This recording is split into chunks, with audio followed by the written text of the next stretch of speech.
Are limited to an hour.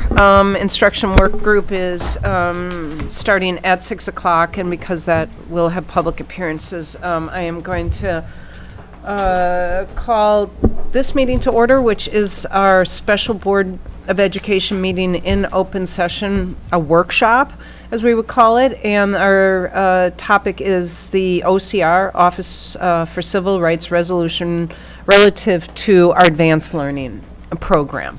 And obviously an important topic. And Jen, can I turn it over to you with that? That would be great. Yeah, okay. Thank you, Mary.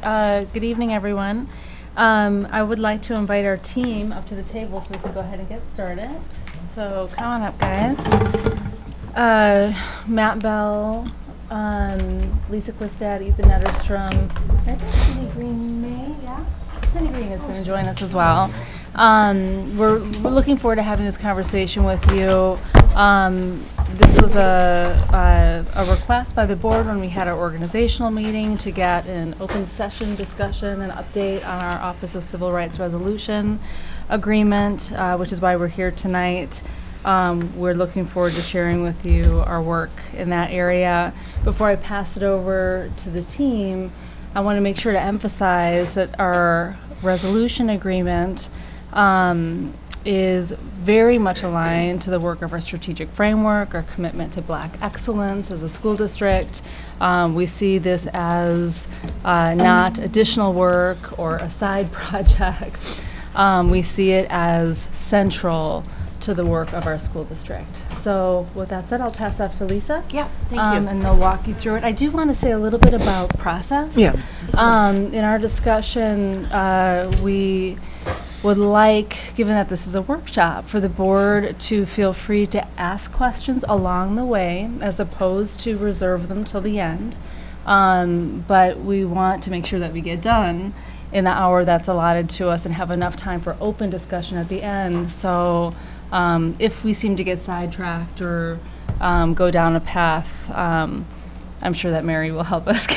Yeah, no, I think if we ask any questions along the way on that particular slide, but I think we still want to have that our overall discussion is at the end of the presentation when we received all the information. But I think, Jen, that's what you're referring to, is not. That's right.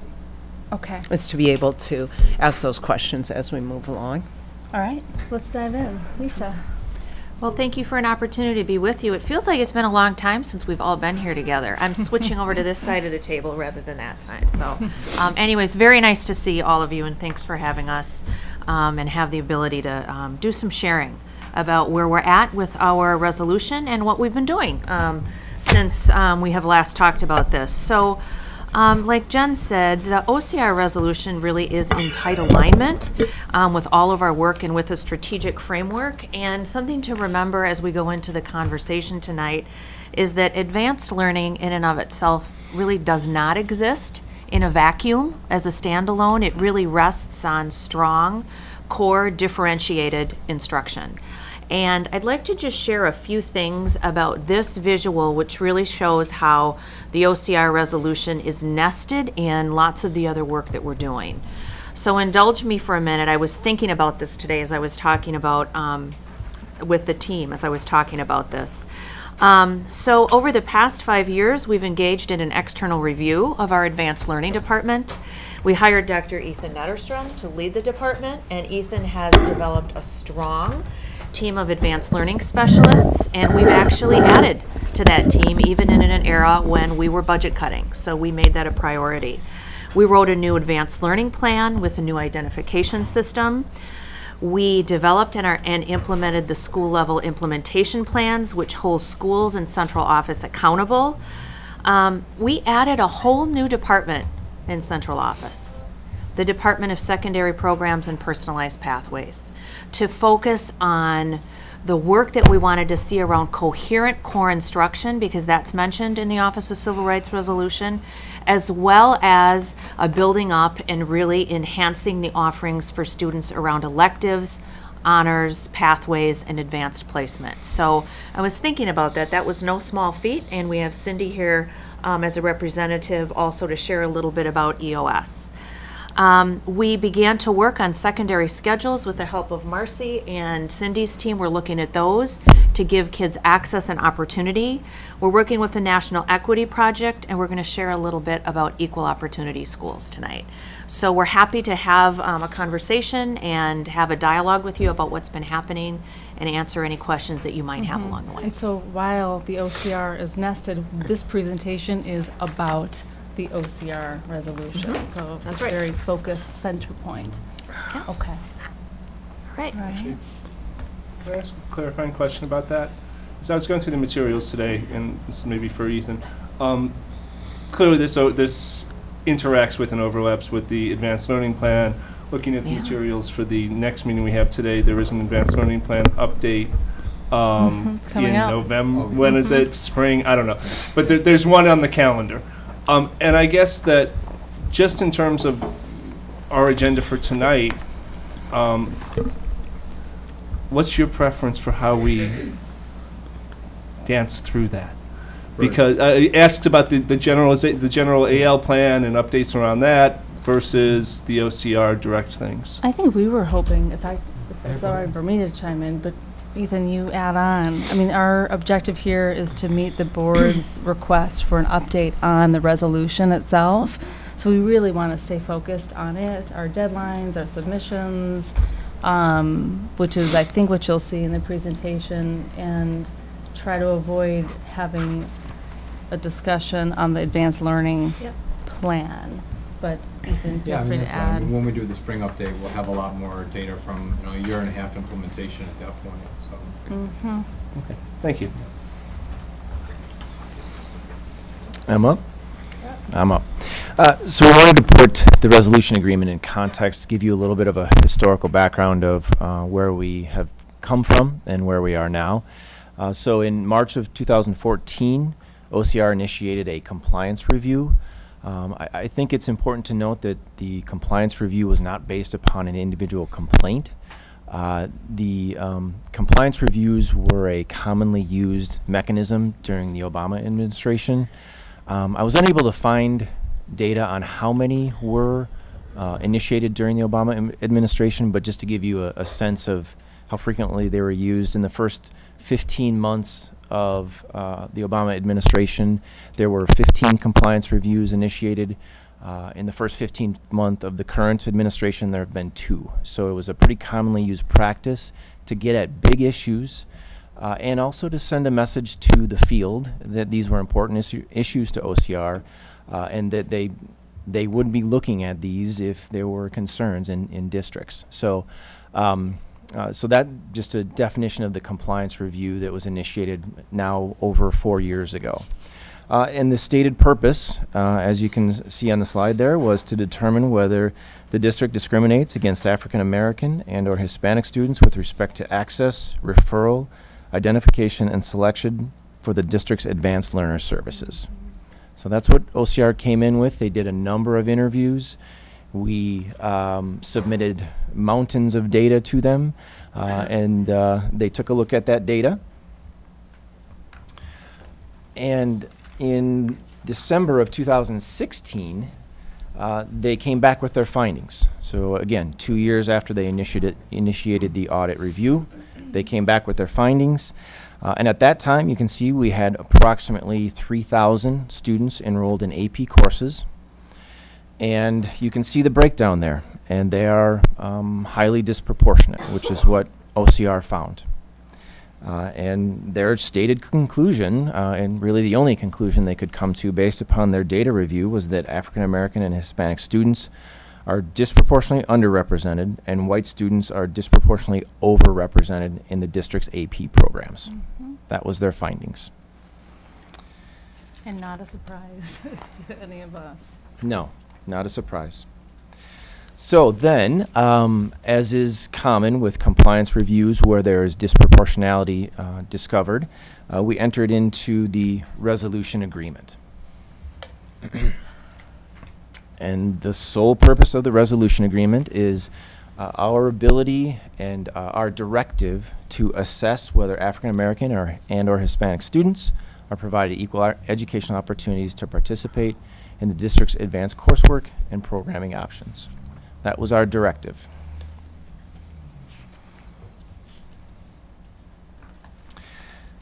In terms of the actual resolution agreement, I first want to note that there is not a typo here. For whatever reason, number 8 was left off in the OCR agreement. OCR just didn't like that number that day. So there is no 8 up there. That is not a typo. I'm going to go through these briefly and give you a brief description of what's required under each of these provisions of the resolution agreement. The first one being the equity consultant. We were required to retain an equity consultant who would work with us to address these issues. We did that. That was one of the first things that was done pursuant to the resolution agreement, and that was approved by OCR fairly quickly. So that was way back in February 1st of 2017 that we had that approved by OCR. And that is EOS, which we'll hear quite a bit of data from them later on in the presentation. We have a review and assessment requirement, which has also been completed. And that's a review and assessment of coursework, programming options, and enrollment data. So we were required to review all of that.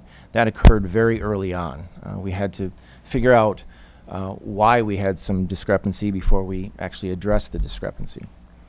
The report and recommendations is related to review and assessment, and that was a report and recommendation based upon our analysis of the coursework, the programming options, and the enrollment data. Next up, number 4 was eligibility and selection criteria and recruitment. And we were required to establish modified recruitment, selection, and eligibility criteria for AL. And that had to be reviewed by and approved by OCR. Fortunately, that was, again, some of the foundational work that we did to ensure that we were having appropriate criteria, appropriate recruitment, and appropriate selection to address our disproportionality. Data analysis, it's fairly extensive data analysis. There's actually 8 different categories of data that we're required to review. I'll just review a few of these just to give you an idea of what kind of data we're looking at. First of all, the number of students enrolled in each school disaggregated by race, so we can get a benchmark as to proportionality and what's appropriate proportionality and disproportionality.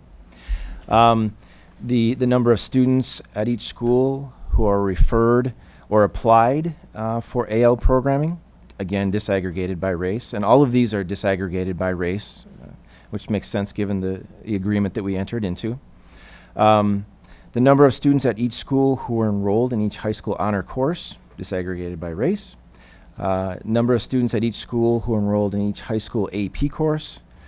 And the district's analysis of whether the referral, selection, and enrollment numbers are disproportionate with respect to African American and Hispanic students. So there's, again, 8 categories of data that we're required to analyze and submit annually to OCR. Parent outreach is our next category, and that requires the district to do parent outreach. And some specific things that we need to present to parents are a description of the benefits and the opportunities available to the students who enroll in advanced coursework. We have to disseminate information about our AL programming at all levels, not just the high school, but at all levels. And information regarding the referral, identification, and selection process. Those are elements of our parent outreach. Bless you. Thank you. Student outreach and counseling. One of the interesting notes here, and it ties into some of the statements made by Lisa, is that if we required additional counseling services, we were required to provide that so that our students were aware of these opportunities, so that they were aware of all the AL opportunities within the district. And we're also required through our outreach and counseling to advise students of the significance of honors and AP courses and the potential to receive college credit for certain AP courses. And we have to do that yearly? Yes. Yep. Mm-hmm.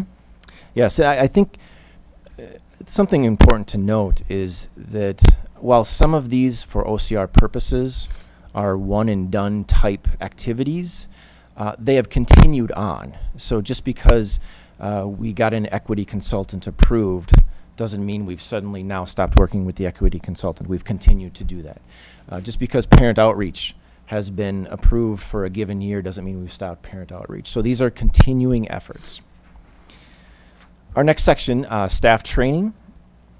One of the primary components of staff training is training staff on the new and modified eligibility selection criteria so that they're aware of it and that staff are getting that word out to students.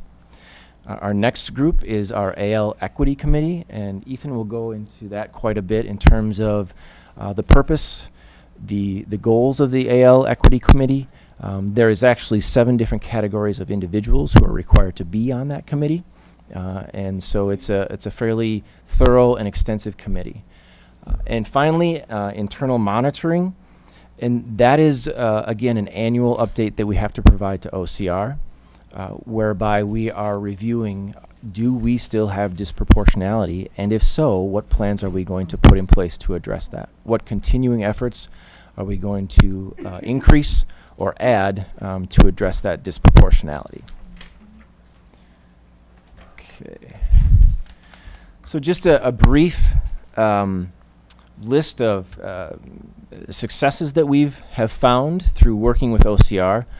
First of all, I mentioned this previously, we have an OCR approved equity consultant. The initial review of our advanced coursework and programming options was approved by OCR. Thus far, our community outreach efforts have been approved by OCR, and also our outreach to individual students. And our modified referral eligibility and selection criteria has also been approved by OCR. And if we want to change that again, we do have to go back to OCR to get approval. So as of right now, I don't believe that we are proposing that, but just so you're aware, if we wanted to modify it yet again, we would need to get approval. I think one of the things to note throughout this agreement is that it has been timeliness of responses has been difficult. For example, our most recent submissions were in May and July. I recently called OCR and informed them that we were having this meeting and thought that it would be great if we could have a response to our May and July submissions. And they, as I note on the slide here, they said that it'll be coming in the next several weeks, and so don't really hold a spot for it at your October 1 meeting. The reason why that's difficult to deal with is, in a perfect world, we'd get immediate response that we could from OCR, so that we could then follow up if there was something that they did not deem to be appropriate or the data wasn't trending in the way we want. But it's been quite some months now, and admittedly, OCR is busy. They're under budget cuts like everybody else. But more timely notice of their response to our submissions would be really helpful. So, in regards to response time, OCR is not local, state, they are national, right? They're dealing with national issues.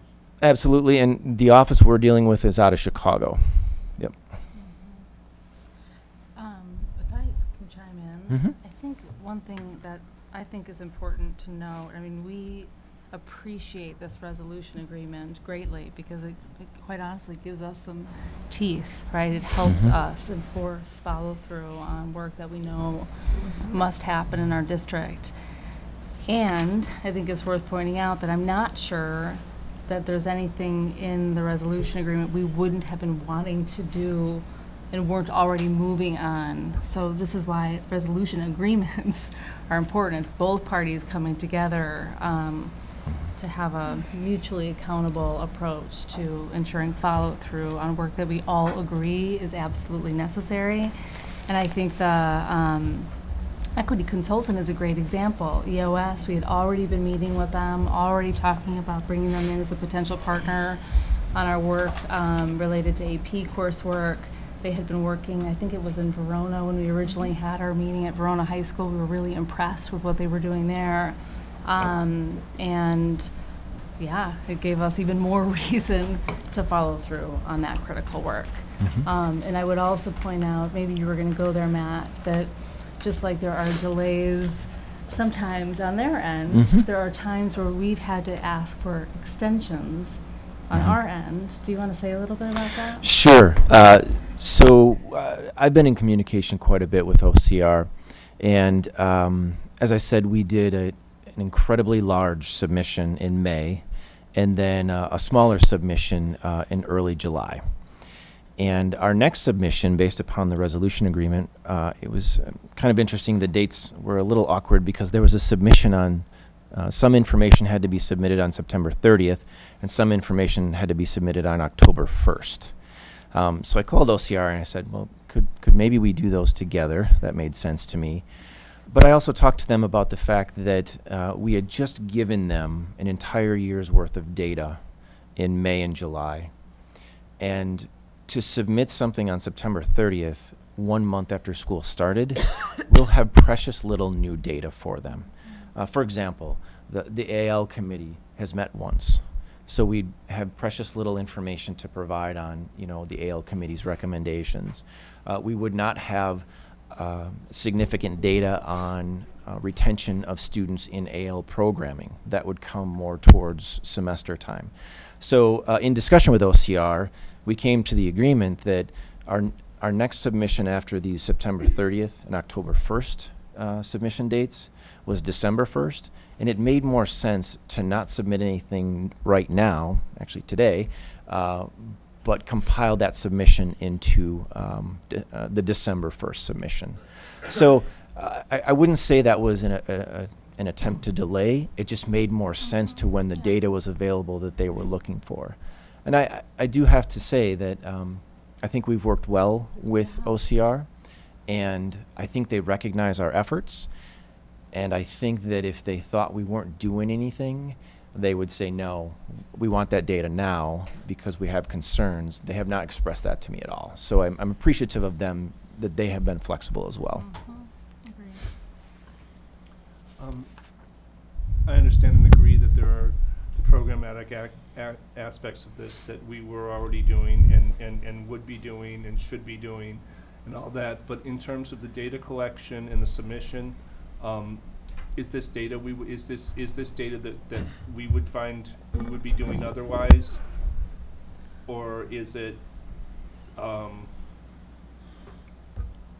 new set of tasks that we are going through? I think that's a good question. I think there are nuances in the data asks, right, that might have created more work than we would have otherwise done. Is that fair to say? Yeah. I mean, we already have an advanced learner plan where we disaggregate by every group. We would have been providing that data via the advanced learner plan. We had in our old framework an advanced learning goal, you may recall. It was a little different though. I mean, the data was cut in different ways.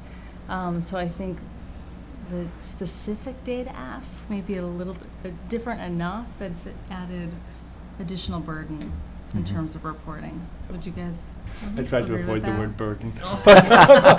but it Well, came here. but it can And I be, think that's- that, and you know, that leads to something that I hope we get to at the end is that, how does the resolution get resolved eventually? I mean, if there is, you know, not that the work ends, but the that's right. resolution gets resolved, and you can look at our trend lines, and you're gonna locate disparities from now till a while.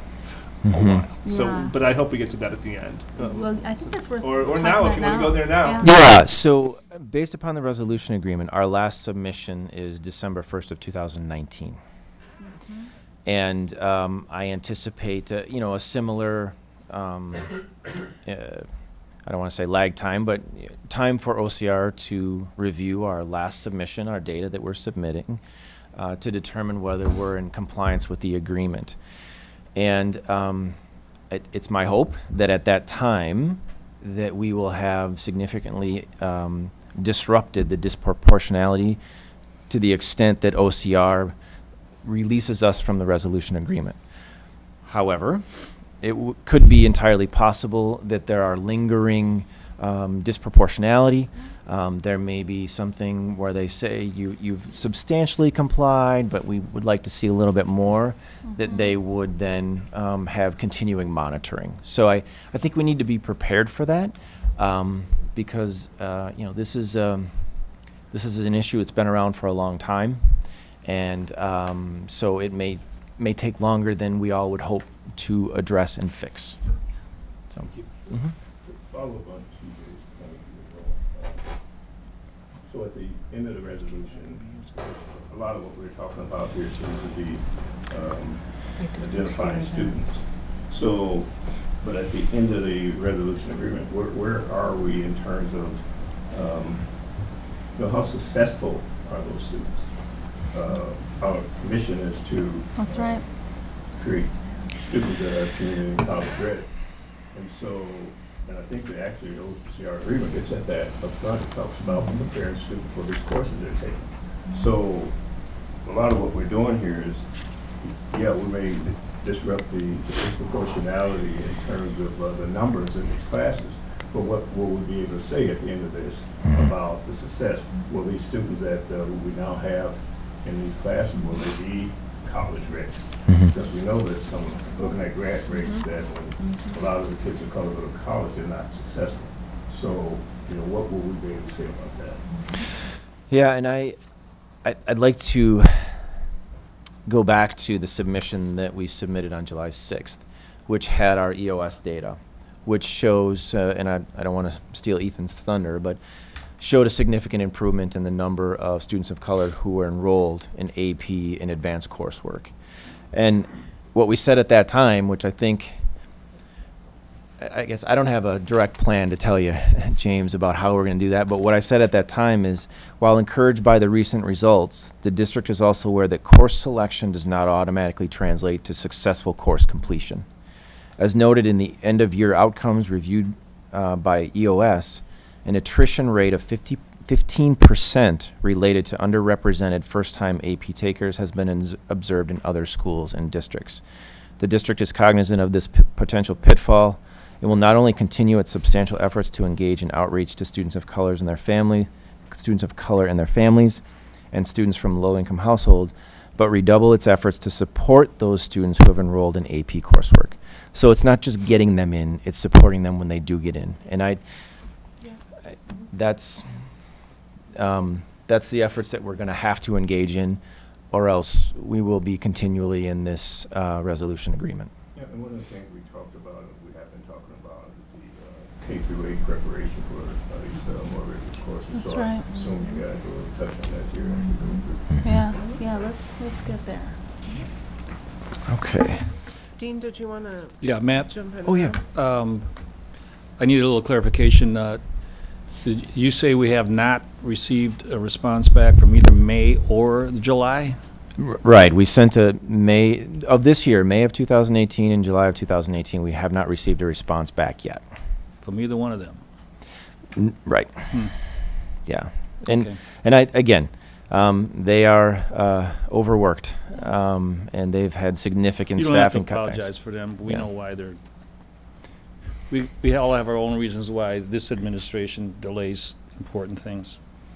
But as far as the types of stuff you gave them, were your own view, have we made progress on the issues you sent them in May and July in that time? Yes.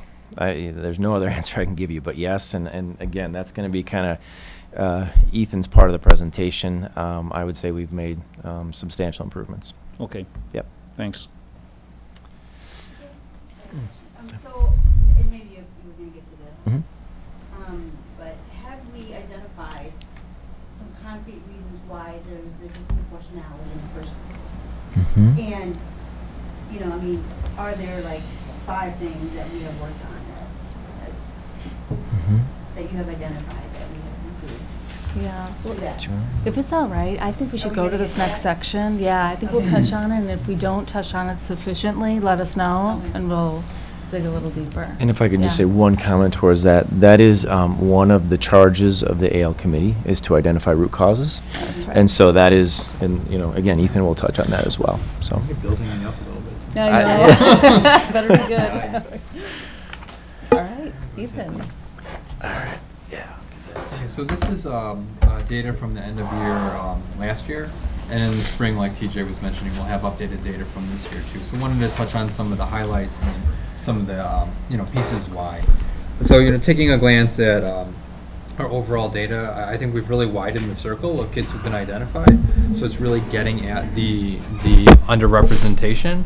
So it's not like there's a fixed number of seats or we have to exclude certain children to let other ones have advanced learning supports. So really we can try to support as many kids as possible. So we're widening that circle. And if you look particularly our creativity and our leadership, with our new TOPS protocol, Teachers' Observation of Potential in Students, we've really identified a lot more students than in past years, and that's across all our different demographic areas.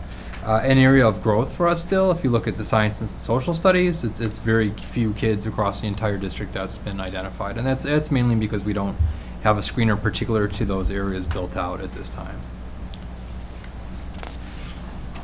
Hopefully I don't go backwards. Oh, I'm going backwards.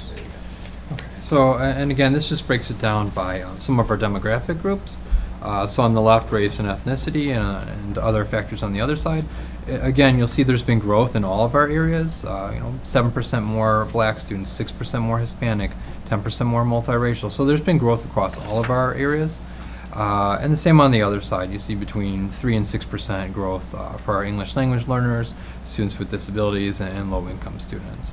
And one of the things that'll cut across all of our other categories is low income, as we see as one of those root cause kind of pieces of where students start with some disparities. And so the next slide puts actual numbers to those percents just to make it a little bit easier.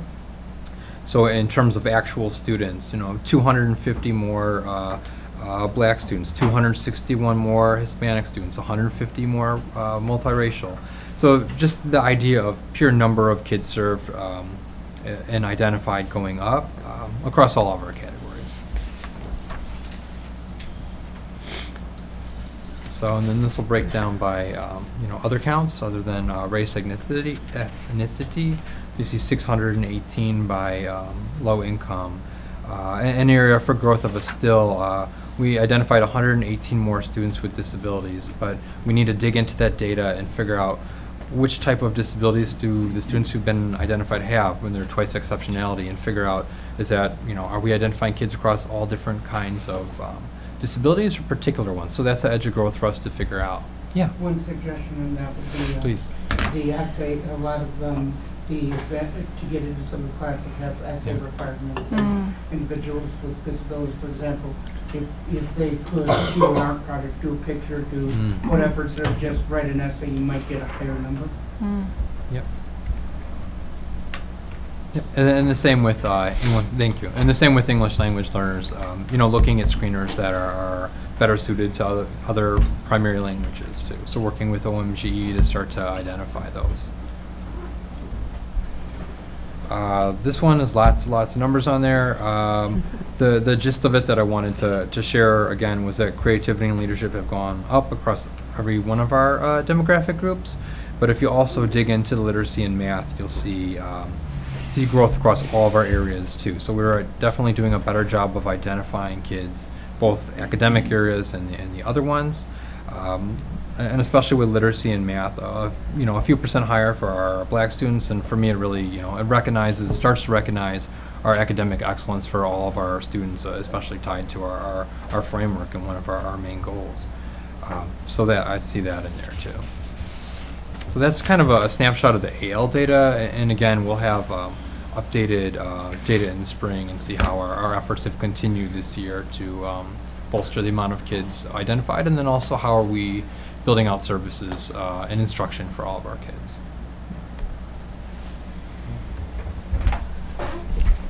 Actually, can you pause on this slide for a second?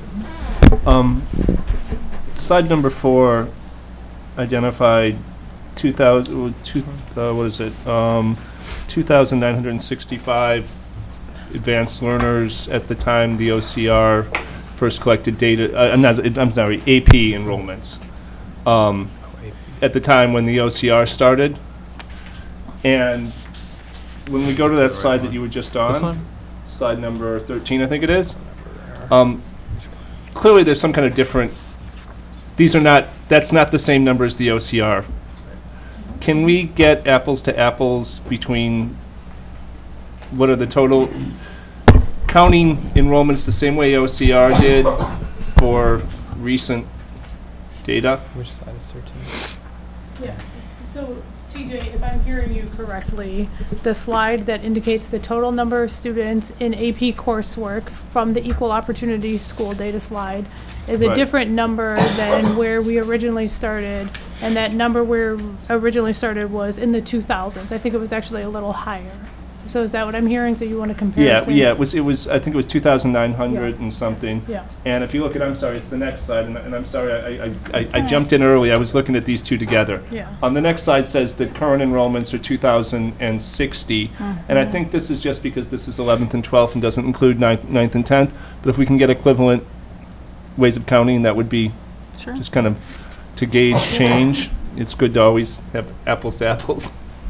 Thank you. Yeah, you actually took some of my talking points away. So I am going to go back and talk about that because that was one of the things, you set me up well, TJ. That was one of the things that I wanted to talk about. I first wanted to step back for a minute and just explain a little bit about what Equal Opportunity Schools does and how they supported us with this work so we understand what this data means and what we're looking at. I thought that might be important. And then to TJ's point, this data and the way EOS identifies the courses is they focus on rising 11th and 12th graders only. And we know in our system we have many 9th graders and 10th graders taking AP courses, as well as a system this year we added AP courses at the 10th grade level. That does not account for those students in 9th and 10th grade AP courses. So that's an important point for us to kind of look at that data. But Equal Opportunity Schools has worked with us over the last, for all 4 comprehensive high schools the last year. And what they do is they look at our course selection data for our medium to high white and Asian students. And they see how many students are taking AP courses that fall into that category. And then what they do is then they run that percent against all other demographic groups to show the number of students in those demographic groups that should meet that same baseline that we have of white and Asian students taking AP courses. So I'm going to flip to this slide for a second because I think it's important to understand that, and then I'll talk about the process that we go through. So if you look at the blue columns, this is our enrollment data for AP coursework for 11th and 12th graders of fall of 2017. So a year ago. The baseline that we use to say where do we need to get the rest of the student groups up to is this far left column of 67%. That's showing that 67% of our medium and high white and Asian students were taking AP courses last year.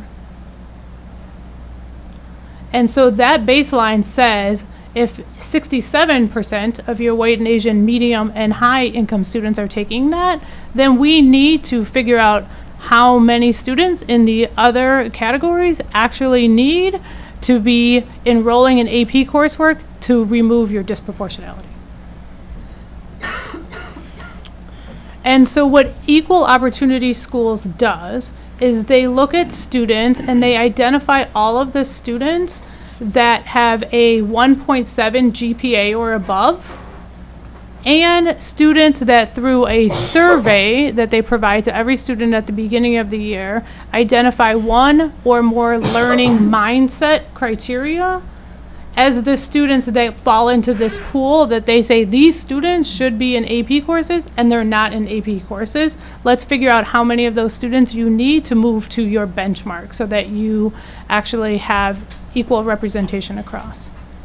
The other thing that Equal Opportunity Schools does is they provide a survey for the adults to say who are students that you are recommending that should take AP courses, and what do you need as an adult to better support students while in AP courses. So they give an adult survey to the staff and they give a student survey. That information is used in conjunction with course selection processes to try and recruit more students into AP courses, and to James's point, simultaneously think about what supports we need to provide the adults that are going to be serving these students in these classes. And then the Equal Opportunity Schools works with our school staff and counselors to kind of create these recruitment plans and recruitment timelines to really intentionally think about what am I going to do above and beyond just the general hand out the course card selection process that we normally do. What am I going to do above and beyond that to connect these kids with the trusted adults that they've identified and to connect them with other staff in the school to have conversations about tell me why you're not in an AP course. Tell me what kinds of courses you're interested in. Let's look at what courses we have to offer and think about the course selection process in a more targeted fashion. I would just add that student survey asks specifically about if a student hasn't enrolled or considered enrolling, like what prevented them? Yes. Back to your question, Gloria, like what are the root causes? Yes. And there are certainly There's themes that definite come trends. through. Yes. The survey also asks students who their trusted adults are in the high school, like who you trust, who you have a relationship with, and then school staff get together and those trusted adults then are the ones that can reach out to those students and see if they're interested in an advanced course. And I would just point out that, just hearing you talk, Cindy, that this is a starting point, right? I mean, I would never want to send the message that how the white students are performing is the norm, like that sets the standard of excellence for our school district. The standard for excellence is much higher than that, actually, I would think. But this is a starting point for figuring out which students are most, I don't know, kind of ready, like right in front of us, just so obviously should be engaged in an advanced course. Yeah, I think it identifies the missed opportunities of where Right. kids have it. And I would completely agree. I think it was just important to understand where the numbers Yeah. come from for the The baseline. analytics, yep. But I would agree with that. I would say the other thing that the survey does, to Jen and Lisa's point, is it not only help us identify trends of potentially why students have not accessed courses, but we learn about other barriers that also potentially, outside of beliefs, bias that play into it, that have helped us learn more about the students. And these student profile cards are really rich, and we have used these above and beyond what the EOS work is. So to the question around like the OCR work, like this has opened our eyes to understand how we can really understand and learn more about our students and hear their voice to support other opportunities in the school as well. Yeah, Nikki. My question on this slide is, what happens if a student in a student survey? There are a lot of students who, no offense, trust being earned. A lot of people don't trust who they're with. How do we still recognize them? Is there still ways to do it outside of that? Because there are some that aren't going to. Yes, yeah, this is one piece of data. I think the face-to-face conversations with students and how counselors have really been trying to have more targeted conversations also is another approach. The other thing that, oh, go ahead, James. Once we've eliminated disproportionality, can you comment at some point on what we're doing in terms of monitoring the success of those groups? Yeah. How are we doing? Yes. You know, once this Yes. district now is gone, which I think is great, but I think it's the least of our challenge. I think our challenge is that once we're participating, what now? Are they graduating and then falling off the radar? Are they going on? So what are you doing to monitor that, to talk about those successes? Yes, so I will answer your question and then I'll go a little back into some of the data. So I would agree that the Equal Opportunity Schools kind of equity consultant work has helped us engage in processes to think about better recruitment strategies. Simultaneously, we have been thinking about what it means to have retention in those classes, what it means to have student success in those classrooms, and what it means as students are leaving those classrooms also for really college persistence. And so we, in conjunction with the work here, we started to provide a bunch of professional development for our AP teachers this summer. We did the culturally relevant AVID strand as one piece. We've been working with the College Board to provide additional professional development that our teachers will be receiving this year around supports, scaffolds, relationship building, not about kind of the AP coursework from 40 years ago and you got to go from page 1 to page 500. We're really having them think about that. We've learned about some districts that have been doing more project-based learning within the AP courses as well.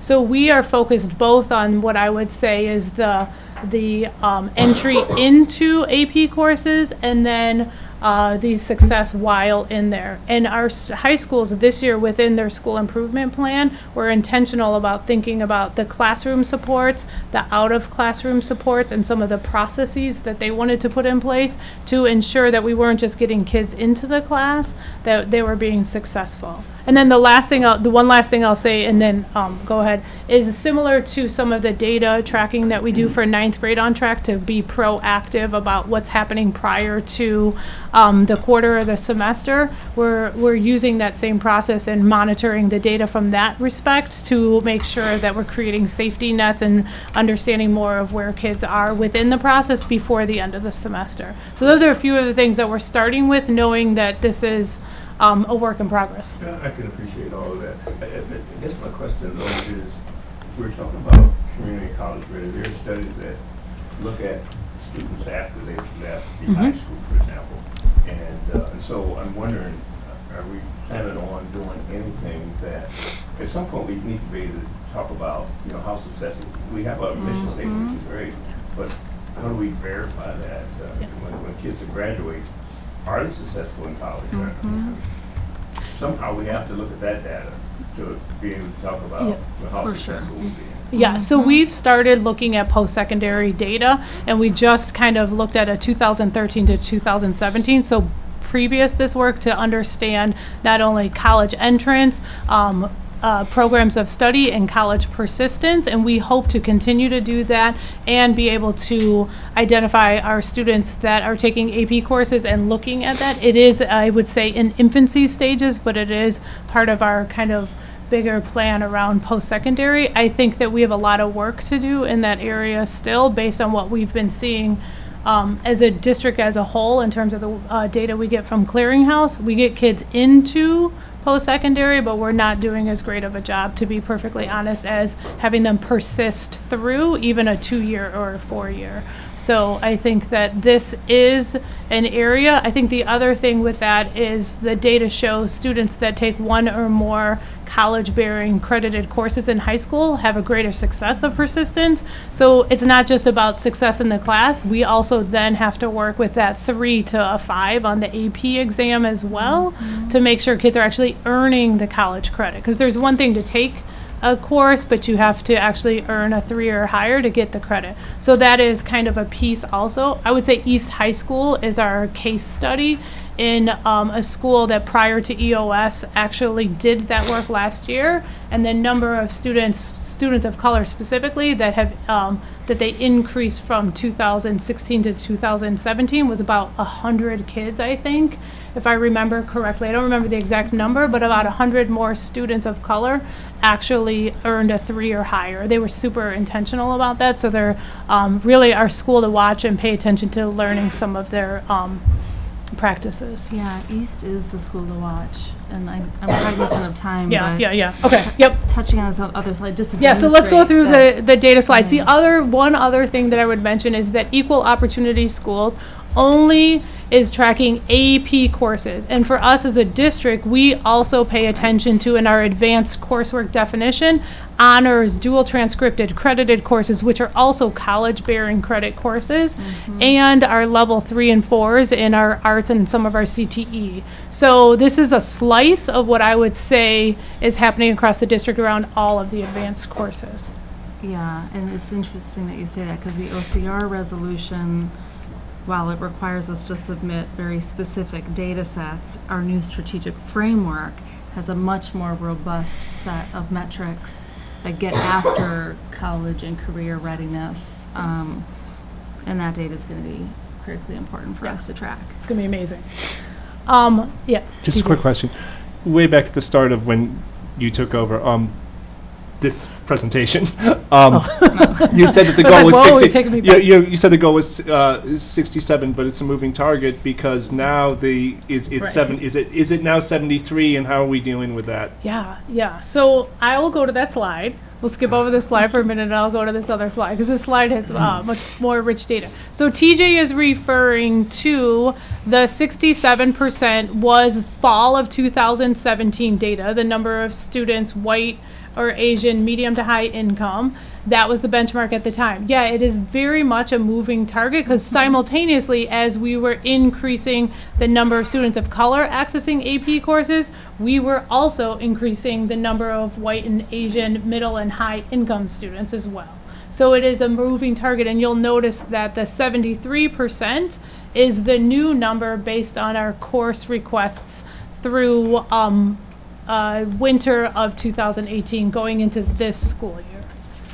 So that's a great point. So I'm going to go through this quickly because I know time is short and Mary will cut me off. But what you will see in this data slide is from a district perspective, this slide back here shows more breakdown by school. And let me just explain this slide quickly. This slide shows, again, the number of students of color compared to their white and Asian medium or high income peers.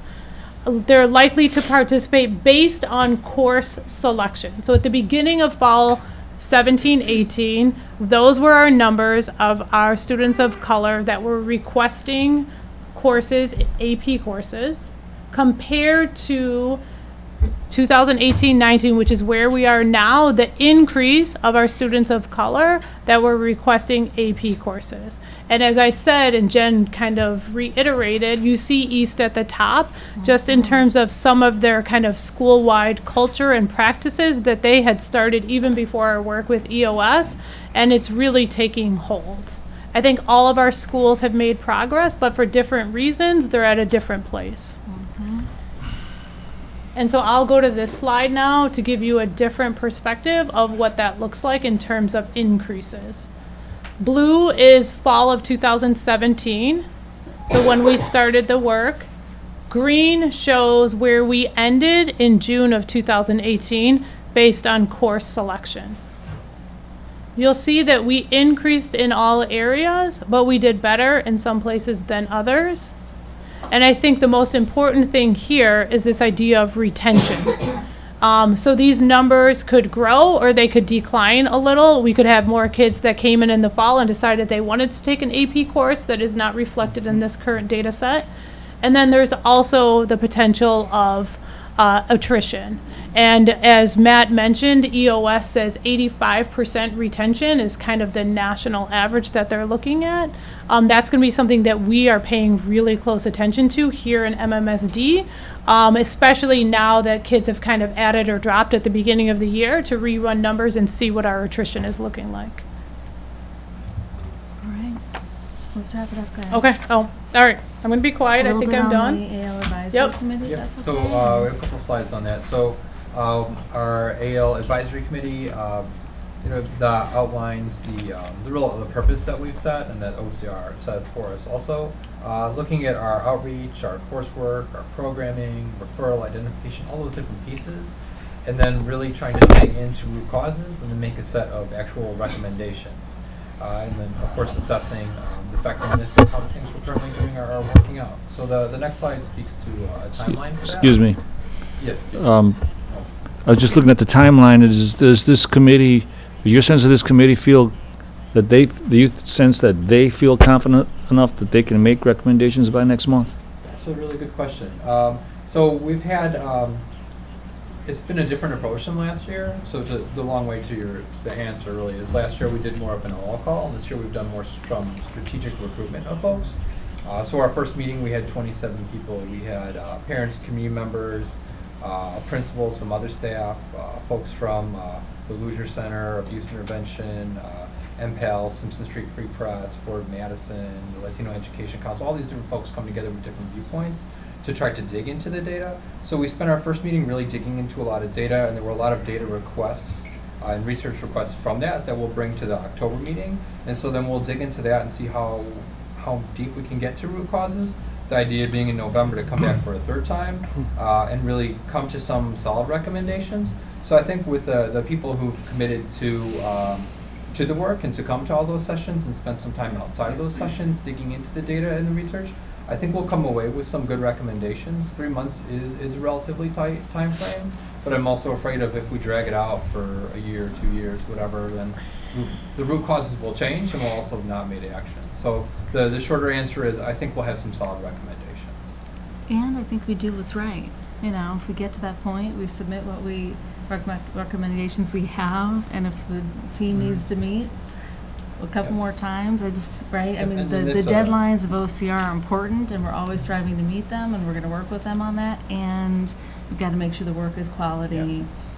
I know you know that. It'll be a Ethan, yearly so piece too. So then next year there'll be another set of recommendations Right. too, and seeing Yeah, it in just the keeps fall. going. So, Mhm. at the end of August, Yeah. we're done, all the submissions are over. So Ethan, your viewpoint on who are we as a district, what do we look like? What do we look like? Hopefully, the idea is to close excellence gaps really and have our representation of kids who have AL services or instruction better match our real demographics of students, so we have better representation.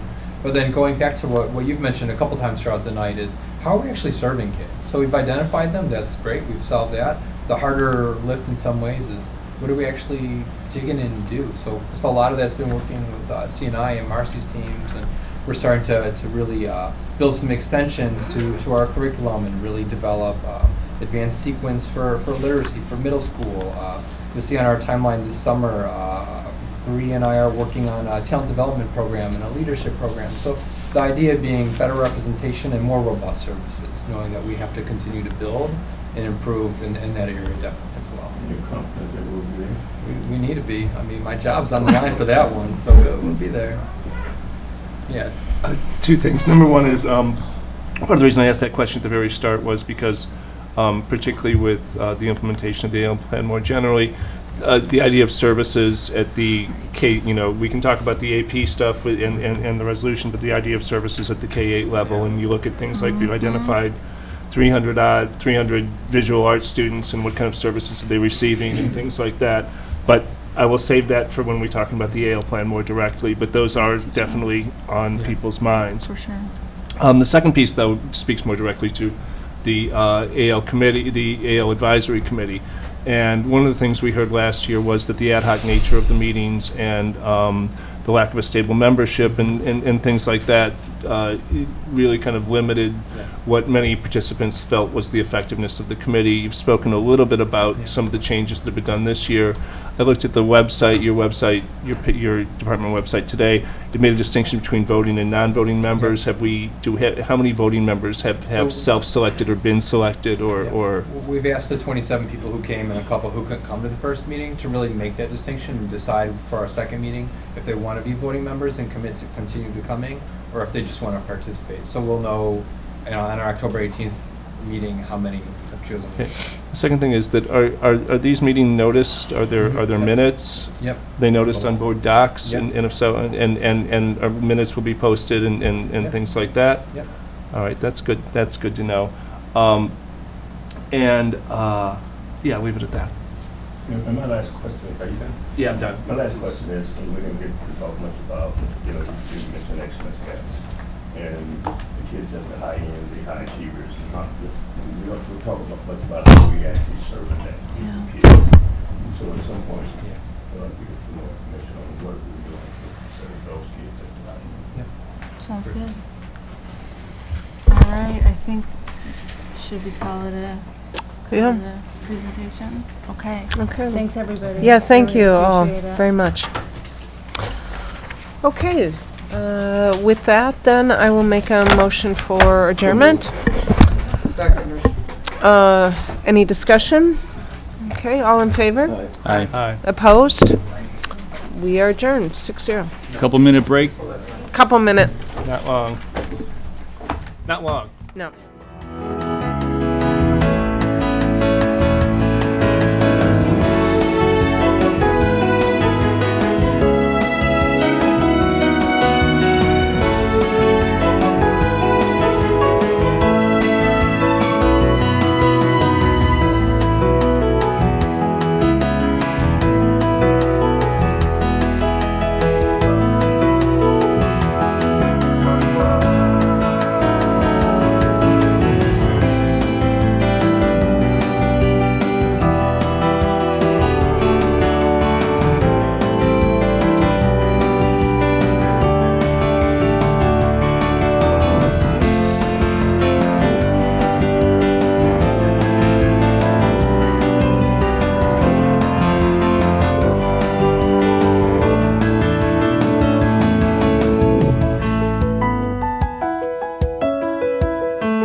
Madison School Board is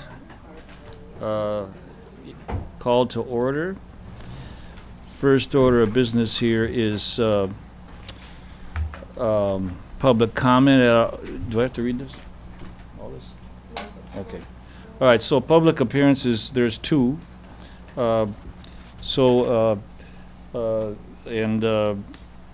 Lori is first and then Chris. So Lori, why don't you join us up here? Chris, why don't you go first? And Chris has been around for 3 years, but please remember that these are not microphones, they're just recorders, so speak to like you're talking to me way down on the end over here, because you are. And I want to make sure I hear you. So 3 minutes, Chris, go ahead whenever you're ready. Okay, I just wanted to do a quick public appearance on what just happened earlier on the OCR update. One of the things that I think the work that Equal Opportunity Schools is doing is really good. I think they have a lot of really good data coming out and are helping us look at this in different ways that we haven't looked at it before, and are really helping the high schools. The connection that needs to be made, though, is that if we continue over the years to just focus on when kids are ready for the AP level, we're not focusing on our responsibility to get them ready and prepared to be able to be successful in those AP courses. So this is a skill building thing. Students don't magically show up at high school either ready to do AP or not ready to do AP. It's based on their experience in our schools at the K-10 level.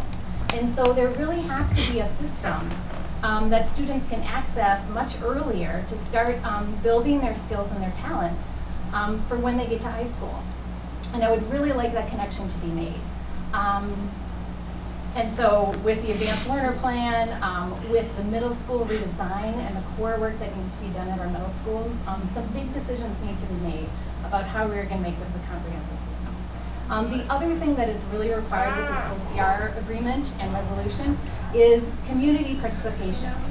And that's one thing that I didn't really get a good handle on. In addition to just having an advisory committee, there are requirements around doing focus groups and with parents and students, and really sort of connecting some more dots as to, I mean, I guess I would like to see more dots connected into how we're going to be transparent about this work and how we're really going to do community engagement around this. To be honest, more people need to know about this so that they can work and be part of the solution to these disparities. We need to engage more people, and I hope that you as a board and everybody else is dedicated and committed to making that happen. So, thank you. Thank you, Chris. So Lori, you're next, and 3 minutes, and whenever you're ready, go right ahead. And remember that these aren't microphones, so speak so that I can hear. Okay, I work as an advanced learning specialist at Eagle Elementary School, and I'm here to speak about the district's commitment to increasing the successful participation of African American and Hispanic students in advanced coursework and programming options. I'd like to acknowledge a major dilemma, and that is that by definition, advanced learning programs are supposed to serve students with advanced learning needs, and our district has a glaring racial disparity with regard to students who demonstrate advanced learning needs. At my school, for instance, a recent DPI report card shows that while 10% of all students scored at the advanced level in math, if we look at the data by race, we see that 95 to 98% of Black or African American students scored at the basic or below basic level in math, and no Black or African American students scored at the advanced level. This is a problem, and the advanced learning sheds a glaring spotlight on this problem. For a long time, the district dealt with the situation by minimizing advanced programming options, but this practice neglected the needs of advanced learners. And if the district neglects the needs of advanced learners, then the district violates state statutes for gifted education. And indeed, in 2011, the DPI found the district out of compliance with state statutes for gifted education, and then for every year running, for 4 years, the DPI kept finding the district out of compliance for state statutes for gifted education. So now this scrutiny from the OCR puts pressure on the district to comply with both Title VI and state statutes for gifted education. And so to pull more Black and Latino students into advanced learning, the AL department modified criteria and introduced different norms and thresholds for identification in accord with the OCR resolution agreement. This allows us to identify not only students with obvious and immediate advanced learning needs, but also students who have the potential to have advanced learning needs. But many of the elementary school students who've been identified in this way are not prepared to succeed in the same advanced programming options as students who are currently performing beyond grade level. At my school, there are a number of students who show great promise, but they also come from trauma. They have not only had less opportunity to learn, but they have more adverse childhood experiences. And so they not only need academic support to develop their capacity, they need individual attention and relationship building and psychosocial coaching so that they can be prepared to succeed later in rigorous coursework and advanced programming options when they get to middle school and high school. And this all takes time. The Advanced Learning Department needs time to give them and to their teachers. And right now, my allocation is 0.5 for more than 500 students. Other allocations at other schools are 0.5 for more than 700 students, and this is not enough time to serve all identified students appropriately. So my point is that students need more than just to be identified. As you've acknowledged, they need time from specialists, and they need specific appropriate programming that meets their unique needs so that they can develop their capacity to later on access these advanced programs. Thank you, Lori. Thank you. Appreciate it. That concludes the public comment, so we'll go to the minutes. Now, these minutes go all the way back to May 7th. Imad, you weren't even on the board, so you would abstain. Recommended to approve the minutes from the instruction work group meeting dated May 7, 2018. Second. All in favor? Aye. Opposed? Passed. Okay, on to the next item here. Okay, following Kate's suggestion as to kind of just take a peek at what's ahead of us, I wanted to do that also. Now, I'll preface this by saying that in my entire adult life, I've never worked in a job that had a set agenda that I could guarantee that I'd be living with. There always something happens. Mm-hmm. And many times what I've done was basically deal with crisis. So in a situation like that, you can't count on a set agenda. We're pretty good here. I think we can do that, but I'm also going to understand that we deal with people, and something will pop that we may have to add to an agenda item that we're not even aware of right now. Something might come up by February, and if that does happen, it will be included in our agenda, and hopefully won't be able to bump any of our listed items here. But so it'd be wonderful if this happens, but I don't think life works that way. So just so you know that I'll be prepared to be flexible. An agenda. Also, I'm also aware that many of you, fellow board members, may want something on that may not be a crisis, but something that you feel strongly about that needs to be added on. I'll be open to that too. So that's the way I want to do this going forward. The agenda in front of you here is listed, so any comments, TJ? May 6th, we've got 4 partnerships, all of which are, well, 3 of which are very major partnerships, and all of which are important partnerships. And I am concerned that, and with, I think, at least 2 of these, we also have evaluation year with them, and maybe 3. I have to count it.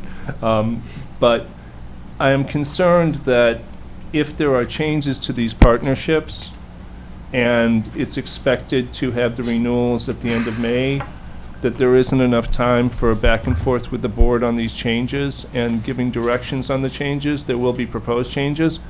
And I don't know, I would suggest maybe making that a major April 1st and then a minor May 6th, and flipping the Office of Youth Reengagement to the May. But that's a suggestion. I don't have, I don't want to mess with the whole calendar, but I do want to raise that concern and ask for ask for some kind of adjustment, either in when the contracts themselves are renewed or when it first comes before the board, to allow this. And this may be a worry that isn't realized. It may be that we see the proposed partnership renewals and we say these are all great and and thank you for your work, but I do know that the behavioral health in schools is something we've talked greatly about expanding. Avid Tops is in some ways a signature program for the district, and I know that there's been talk about some changes in directions there. Schools of Hope is again a signature program, and one where we've seen the last time it came before us, we saw a change in the students that were targeted and some other things, and I'd like to, so that's, you get the idea. Yeah, thanks. You get the idea. TJ actually gave me a heads up in a conversation we had several weeks ago about this very issue, and I did bring it up with Lisa earlier, and I think TJ described exactly what I was talking about, that we don't anticipate, anticipating how the May agenda could get really too filled, and just one item we could have a long discussion on, that perhaps that carve out another time to deal with evals prior to the renewals is so we I think that's we fair. have that We'll under look at it. consideration, and Yeah. thanks for bringing it up, and I think you described the reasons why pretty clearly. So that down the line, you might be able to, that might be in addition to our agenda. In that course, that's 8 months away already, so, so be that's, here before so you know it. we'll be able to answer that question and easily include it in if we need to. Yeah, we've got Plenty some time space for there. that. Yep. Even going back. Any comments on Sure. something coming up next week? It's been since May since we've had an instruction committee. I jokingly said it's because they put me in charge, but I'm not in charge. We are in charge here, so I'm just running the meeting. Yeah. Nikki and then James? Just have one quick question, and I don't know if this goes into instruction or operation, and someday I will learn that. Today, this is not that day. My question being, I'd like to look into the issue of dress code. I've had a lot of letters of from a lot of young ladies who have stated that they feel that the dress code issue is a major issue for them. A lot who are taller, so therefore becoming a financial burden because all their clothes were too short to their fingertips. And Nikki, it's on deck through the behavior education plan. Beautiful. Which is where that sits. Beautiful. So we got it. James? Yeah, we just did a workshop on OCR, so I don't know where it goes. It could go in another workshop, but just someplace should we have any updates planned on OCR. Not at this point, but we certainly can. Or is that consider should be an instruction, I imagine, or is it going to be a private or a special meeting? We'll have to decide, but got it. I think we did need to think about that Okay. and figure out where the right placement is, especially given where those deadlines land. Yeah. All right. Okay, so I think you got the tone.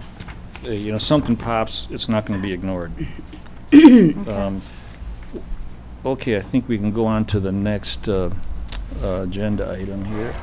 Another point of just information about how to go forward. I'm pretty good at keeping my eyes open, and if you want to raise in or join the conversation, just give me an eyeball or throw a spitball at me or something. But I'll be watching, and I'll put you in the queue. Okay. All right. So early learning is next up on the list. So Lisa and Jen and board members, just want you to be aware that we had a fellow Racinian join MMSD. So congratulations, Jen. The more people from Racine you bring here, That's hilarious. we'll be doing No bias better. there. So you guys Yeah, want right. to take it? And maybe you can just go ahead and introduce You know, yourselves as well. if it's all right, I'll kick things off, Dean. But you're right to start with introducing Colleen Mattoon, who's our new head of early childhood. We're thrilled to have her, and you'll hear more about her in just a second. I want you to know that this early childhood focused meeting that we're having here at the beginning of the year is meant to really open up a discussion about our long-range thinking about early childhood, not just in MMSD, but in the city of Madison. You'll remember that in the new strategic framework, there's a section dedicated to long-term planning, and early childhood is one of 3 big focus areas there. So our goal today is to give you kind of the set of baseline information, kind of the state of the state when it comes to early childhood, as a jumping off point for exploration of what is possible. And that's really what we want to talk about today. We're lucky that with Colleen being here for only how many months now? 6 months. That we're going to benefit from the results of her initial entry plan. So she'll share with us her observations through lots of engagement in her first month on the job. We also have Beth Vade, who is director of the Madison Education Partner, co-director, which is our research practice partnership with the University of Wisconsin-Madison. And it's an amazing research practice partnership that is emerging here in Madison, and their initial focus area was on early childhood. So you'll also get some baseline information, not just from Colleen through her entry plan, but also through Beth with her incredible work with the UW focused on early childhood. So that's my setup. Thank you. All right. Thank you. Again, my name is Colleen Mattoon, and I am from Racine. I actually spent the last 18 years in education, 10 of them being a teacher, and then 8 as a principal and director of early learning. My initial background was not early childhood. It was actually elementary education. I taught 5th grade for 5 years, and then I went up to 7th grade for 5 years, and then I noticed that when I was put into administration, I was put as the head of an early learning school. And I started to make the connections. I was very much a teacher that believes in hands-on education, project-based learning, center-based learning. So when I came to early learning programs and started to see the connections, I really believed that this was where we made the difference with students. As a 5th grade teacher, I already saw students who had been failing. And as 7th grade, students were already talking about dropping out.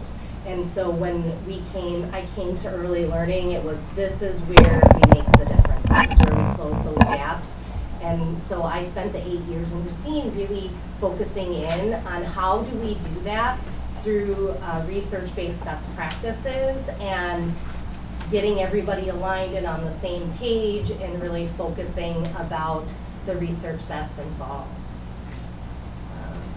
So the first thing I wanted to do is just share some information with you about our different programs and terminology and kind of getting everybody on the same page so that we all have that same language and terminology. So early learning really, the definition of early learning really talks about birth through age 8. And in early learning for MMSD is really focusing on that pre-K level through the beginning of 3rd grade. Again, that is where we're focusing on the students initially learning to read. How do we do that with hands-on education where we're engaging students to really be excited about all of their programming? So early learning can be interchangeable with early education at the same time.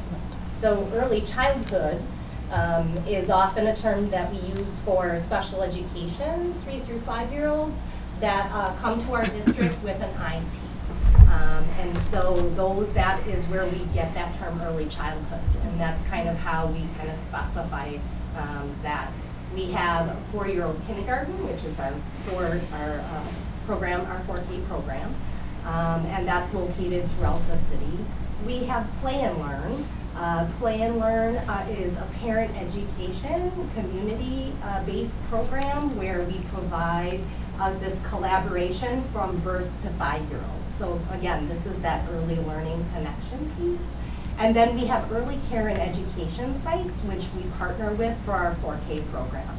And those are child care centers located throughout the city that we have contracts in order to provide 4K to have a more flexible program throughout the city. So as I'm going along through here, if you have any questions, please feel free to stop me and ask any questions along the way to clarify any other terms or programs going on. But we were hoping to save larger discussion for the end. Correct. Thank you. So our four-year-old kindergarten program started in MMSD in 2011, 2012. They are required by the Department of Public Instruction to have 437 hours of instruction, and then an additional 87.5 hours of parent engagement and parent outreach. Can you explain that one? Sure. Is that per student? No, it's looked as a program as a whole. So we get 0.5 funding for our 4-year-olds from the Department of Public Instruction. But if we include an additional, they understand that parents are a child's first teacher. And so the Department of Public Instruction said, we're going to give you more funding if you include this parent education piece into your 4K program. So we actually get 0.6 funding because of the parent outreach piece. And a site per program is defined by a site or by the district-wide? Is that 87.5 hours district-wide, or is that per school, per classroom? It's actually per district. Okay. So we have a log that we keep track of. We have parent activities that are marked out, parent calendars that are marked out, and then all of that is logged, and then the teachers throughout the district, they actually put additional activities, family nights. It could be a whole list of things that we actually provide them that they could be doing within their sites. And that's like about 5 hours that they continue to add in addition to all of the other things that we provide as a district as a whole. I would hope and guess that we exceed 87 hours. Oh, definitely. It's district-wide. Yeah. Okay. That's just that one caught me. Thank you. Yep. And so we have 54 sites, 26 of them are school sites, and 28 of them are early care and education sites. Whether it is a DPI site whether it is an early care and education site or a school site, they have a DPI licensed teacher. So all 4K programs are required to have a DPI licensed teacher. Just to point that out, there's 28 partnerships we're operating, 28 different facilities that aren't ours. That's right. And I will make a point of talking to Kate to make that part of the facility discussion. And there's implications of that in many other areas as well, including the security plan. We've got 28 other facilities we have to consider as part of our district facilities. So there's there's a lot of 28 of them that we didn't even know we had until right now. So, and you bring up a great point, and it's the whole idea of 4K and having this flexible program for families, because a half-day program is not flexible for families. And so we really need to be, as a district, flexible with our programming. So that way we have options for families throughout the district, whether it be a school site or an early care and education site with wraparound care. Just one quick statement, having just seen some 4K sites at Hego, I think we're doing pretty well at possibly getting to all-day 4K, and it'd be a heck of a help for a lot of parents. It's the number one thing I hear constantly is. So later on in my presentation, I do actually talk about that there is talk with the Department of Public Instruction about full-day 4K. And so that's part of our collaboration and partnerships that we'll be creating as well. So again, early care and education sites, I just want to stress that those are our community partners. And so how do we create a unified program within our community partners and our school sites up to a longitudinal from 4K all the way through 12th grade? So how do we create that consistency all the way through? Changing our terms and our definitions from only saying we're a K through 12 system, because we're no longer a K through 12 system, we're a pre-K through 12 system. So how do we do that? So just a little bit more detail about Play and Learn. This was one of the things that I actually, when I worked in Racine, I actually came to Madison because I thought the Play and Learn was just an absolutely fabulous idea and was trying to recreate this option in Racine. Play and Learn is again, it's a parent education from birth to 5, where parents attend with their students. The attendance is fluid, so parents are continually adding throughout the year. And we serve almost approximately 400 families. There's 16 different sites across the city, and only one of them are actually in a school site, which I think is wonderful that we have such an outreach with our community to be holding these sites, these programs at those sites. So part of my entry plan, I came in February, and I began to learn everything I could about early learning. Madison is a little larger than Racine Unified, and I make comparisons only because my whole educational career had been urban education and focusing on closing achievement gaps with students and raising up students and doing what was best for students. So when I come to Madison and I'm seeing very similar criteria, similar programs, similar engagement, I was very excited to be able to see all the best practices that were going on already within our programs, and many of the things that I brought into Racine implemented, Madison already had. Part of my entry plan was really gathering stakeholder information, visiting all the schools. I met with all the principals. I did over 37 class observations.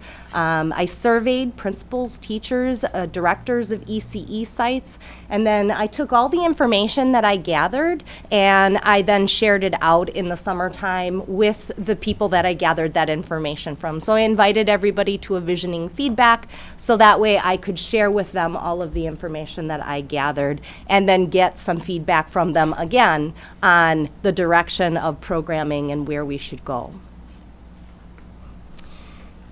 What I learned from gathering all of that information was the strong teacher and student social emotional relationships that I saw within the classroom. That was first and foremost, which I absolutely love to see. Early learning is really about teaching social emotional development. And for us, one of the #1 skills for kindergarten readiness is self-regulation. Again, that's a social emotional contact that we make in our early learning programs. Our community partnerships were just vast throughout. So as I began going to different meetings and meeting different agencies, I collaborated with the United Way. I've been collaborating with the North Side Early Childhood Zone, also with the city, with Madison Education Partnership. We started coming up with all of these community partnerships that are really strategic when you're talking about uplifting a community's birth to age 8 program. I really saw developmentally appropriate practice in action when I went into the classrooms visiting and doing class observations. That's play-based learning. 100% of staff on surveys talked about the importance of play through early learning. And when we talk about play, we're not talking about just the idea of go play. We're talking about being purposeful. We have objectives that we should be focusing in order to make that connection with kindergarten readiness. We have all of those tools already within MMSD to focus in on and uplift that purposeful play. I saw the flexible options and visited many of our early care and education sites, as well as our school sites. And then the Madison Education Partnership, the first month that I was in my position, I was asked to be the keynote speaker at their MEP symposium, which was a little daunting to come to a new organization and say, can you please speak at the University of Madison? I'm like, well, of course I can, but that is a little daunting. But what an awesome partnership to be focusing in on research-based best practices. So I'm going to let Beth talk a little bit about the partnership. Awesome. So good evening. I'm going to talk just really briefly about our wonderful research relationship that we've had between MEP and Colleen and her team to look at early learning in the district. So the Madison Education Partnership is a research practice partnership between MMSD and primarily the Wisconsin Center for Education Research within the School of Education at UW-Madison. So we've been around since 2016, and our first few years have focused most of our research pretty much exclusively on early learning, which has been an amazing, hopefully, benefit to everyone involved. As a team, our research practice partnership really shares a commitment to and a belief in the potential for early learning for reducing inequalities before they grow. One of the primary things we want to do is do research that matters and will change the lives for kids, and will particularly really attack some of those inequalities and think about it. And early learning is a perfect space to do that. We've produced over 10 studies thus far that are connected to early learning on topics, and have provided you a summary with links out to those research studies. Those have been done by some of the kind of highest profile faculty scholars you can get in the field, down to we have undergraduates doing research for courses looking at programming. So it's been pretty robust. We also have 2 additional studies underway right now. One is around improving the transition to kindergarten that was funded by the Spencer Foundation. It has allowed a really robust opportunity for us to look at transitions for families, students, and teachers. And then the second that we're just starting now is about enhancing instructional quality in 4K. So this is about really getting a feeling of what's going well in these settings, where there are opportunities for growth, and then co-designing with our 4K teachers a professional development series that we will deliver with them in the coming year. So it's pretty exciting stuff. The only other thing that I would add. Go ahead, Lisa. I'll just wanted to add with the last point, Beth, that you made there that you might not know is the Early Learning Department, the small but mighty team, is situated in our Curriculum and Instruction Department. Excuse me, department. Because of this focus on high quality instructional practices and best practices, beginning with our youngest learners and supporting their families. So Marcy's here as well to make sure that Colleen, who is new to us, also has access to all the content teams in Marcy's department and the social and emotional teams that help support teachers and build high quality professional development for those people who teach in our 4K classrooms. It's kind of as both your hats, Beth. One of the kind of to be determined in the strategic framework is how we're going to be measuring early learning. And I know that MEP is. Are we calling it MEP? What do we call it? MEP. MEP. MEP. Now I'm thinking of MEP. That there was a research brief on comparing different ways to measure. Yeah. It was kind of a lit review thing, but it was solid. Yeah. So I guess that my question is what's the timeline? What's the progress? Where are we going to go with that? And where is that? When will we have the discussion and the choices for the measures that we choose? Yeah, that is a great. Do you want to start, Colleen? With that? So I am being invited to conversations. Again, it's not just an early, just a 4K conversation. Right, it's this is a conversation for all the way through, multiple grade levels. And so I've been invited to be included on those assessment strategy work group conversations to talk about that assessment plan that's being created. Okay. And timeline by the end of the school year? Will we? I mean, I'm just trying to get a feel here for where we're at. Yeah, so it's a really good question. Actually, we just met last week. We had about 23 people involved in our initial foray into a comprehensive assessment system. including this idea of an early learning screener. And we're really excited to have Colleen with us, and we're taking a look at what are the high-quality assessments, even on a formative basis that we're using. So, but one of the outcomes of that, TJ, is this early learning screener that we're looking for, and then you will hopefully also see some recommendations about some other assessments in formative assessment for teacher use. That'll be coming our way. Yep, And by the this end just of the year. reminded me, I just remembered just one other Yeah. thing, which in reference to the brief is that in general, both with the assessment and the curriculum, I need to say, I'm a fan of high scope stuff. I need to say that. So. Okay. Nikki's got a follow-up here. I have 3 questions. You were talking about the screener. Is there any way we can find a nonverbal screener? Because there are going to be kids, whether they have disabilities or not disabilities, who may very well be able to learn but may not be able to speak, or may very well understand what words are but may not be able to say them. Correct. And I'm afraid that too often that is left out. Appreciate that. And I worry about Wait, that. you didn't answer it. Do you have something to follow? I think that's definitely something that can be looked into. I don't know anything off of the top of my head at this point. I really would like to work with you guys on that because right now the average age of a white child diagnosed with autism is 18 months. It's 5 years for African American and Hispanic children. And it's solely based on early learning and preschool learning. And many of our screeners that we used, and I can reference from Racine, a lot of the screeners that we used, we made accommodations to those so that way those students could take part in there, because many of them had the information, it just wouldn't come out on demand. Exactly. And so it's not that they didn't have it, it was that we needed to find a different way. We actually found our teaching strategies goal that we utilized was really helpful, because a lot of those activities could be set up within the natural environment as children were playing. And then those skills would come out naturally, where teachers would typically see them. Otherwise, when you put something in front of them on demand, they just shut down, and then you see behavior, and you're not really seeing a true picture of what does the child know. My 2 other questions, I promise I'll be quick, Dean. On the Play and Learn, does that support IEPs as well, or only the special, or only the early childhood?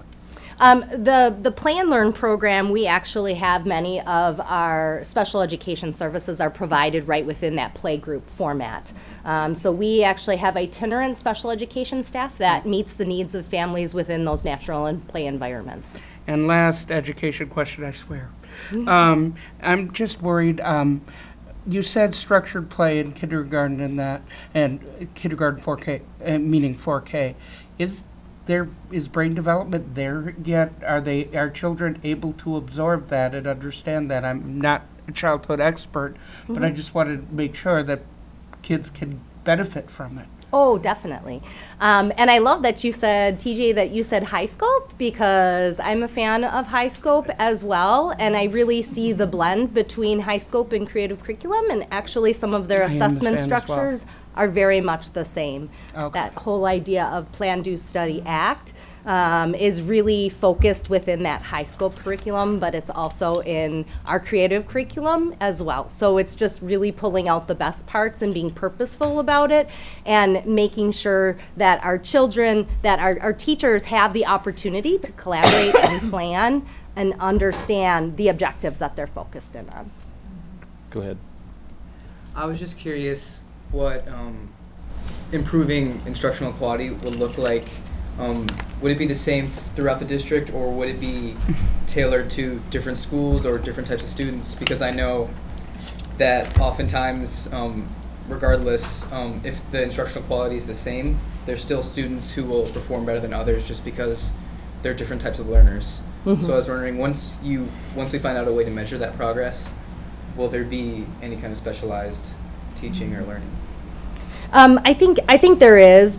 Teaching Strategies Gold is actually a rubric-based assessment where there is a range, a developmental range for student learners. But the nice thing about that is that range actually goes from birth all the way through 3rd grade. So they can actually be able to purposely focus in on their students and then differentiate to meet that individual student need right within the program. They have intentional teaching cards and other parts of the curriculum that I'm hoping to bring more focus in on, and that's where that intentionality will come in, and then they'll be able to differentiate a little bit better from that birth through 3rd grade. So you're going to have some advanced learners in that 4K classroom who already come knowing their letters, but 4K is really about learning that structure, learning relationships, understanding how to do things on demand from adults, interacting and problem solving with other children. It's really a whole holistic child component that we're looking at. So it will eventually be that differentiation. Why don't you go ahead on and keep rolling here? Unless, Jen, did you? Just going to say, I think that slide was about the research that we're doing on instructional quality, and I just wanted to make sure I understood what you were saying, Colleen, that teaching strategies goal will be used as part of that evaluation on instructional quality in 4K, or? So we'll be using, I'm not yeah. tracking this conversation. Yeah, no, it's all right. No, mine was talking about what we currently have within our 4K program, and Beth can talk more about the MEP.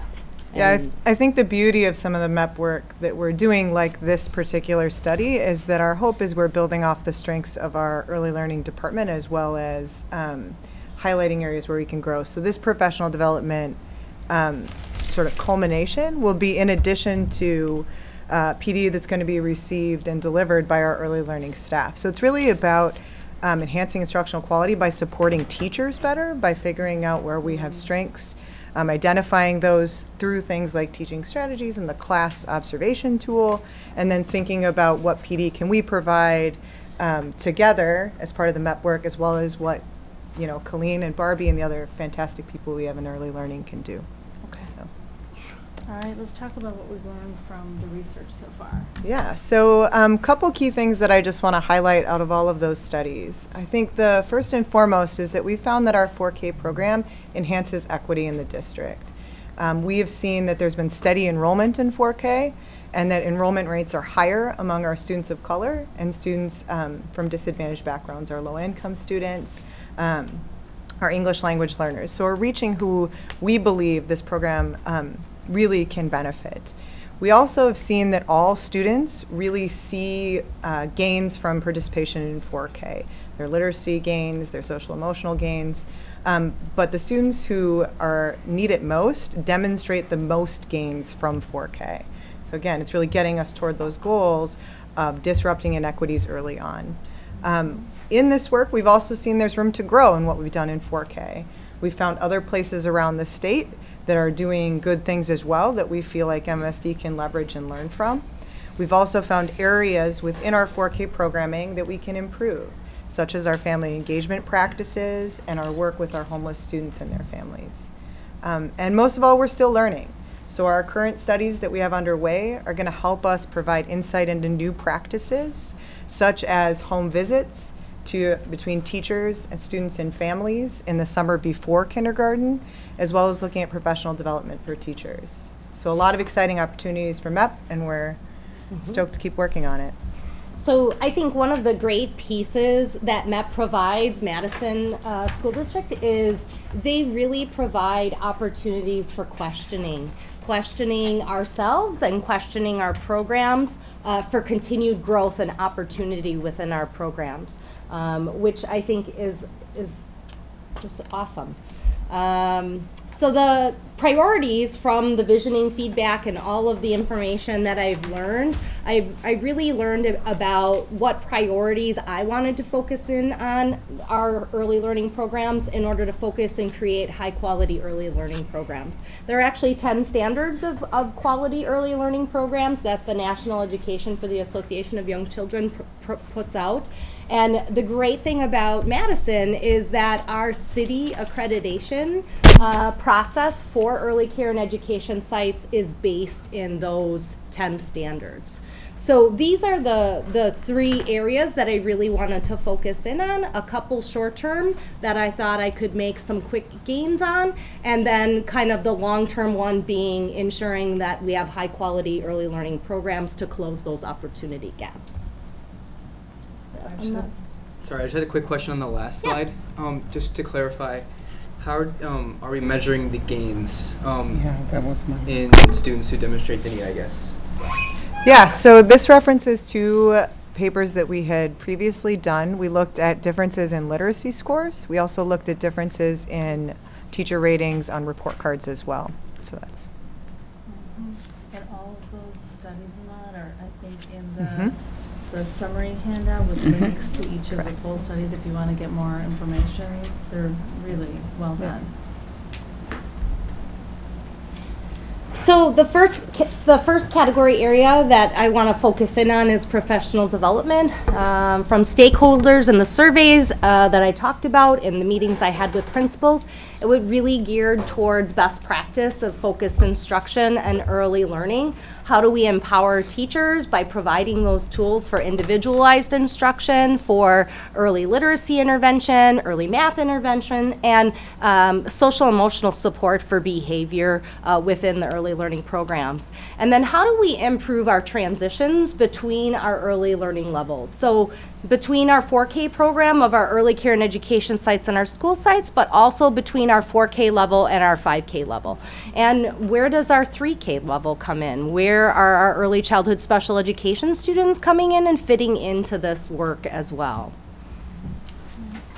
Yeah.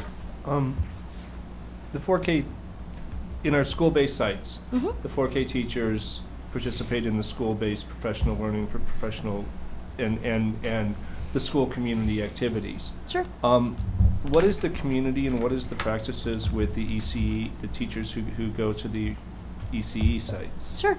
Where's their home? So all of the early care and education sites actually provide their own professional development with each center based from the accreditation process, and they have a connection with 4Cs, which is the agency that provides professional development for childcare. And so they have their own professional development process based on the high quality early learning standards and the accreditation process, which follows those 10 standards. But we also provide professional development to early care and education sites where we work with the early care and education site teachers. We focus on coaching and talking about high quality environments. Well, we also include them in our summer institutes. So that they're able to come, and when we offer Summer Institute on professional development, they're there as well. Okay. So the other piece is community collaboration and partnerships. First and foremost, I think that our district needs to create a early learning leadership teacher team so that we can actually talk about some of these things across different sites, and that we can really uplift where do we need to improve our programs, where is our program working just fine, and what do we need more professional development in, what do we need less professional development in, how can we collaborate with one another. We have great experts at the early learning level who are dedicated to their work, and that we can learn a lot from them, and they can learn a lot from one another. So how do we bring that collaboration together as a leadership team to focus in on that? Could you repeat your last sentence? Unfortunately, the siren blacked it out and I couldn't hear it. Okay. I was just saying that we could learn a lot from our teachers, and our teachers can learn a lot from one another because they have great expertise in order to do their program. We also want to explore the MEP data. We want to have a data-driven focus. We want to be purposeful and intentional about what we're doing.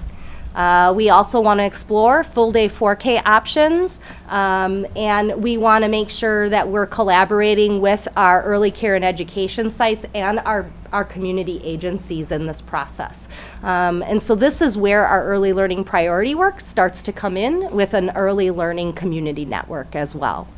Also building connections. We can't, as a school district, we cannot support everything birth to age 5.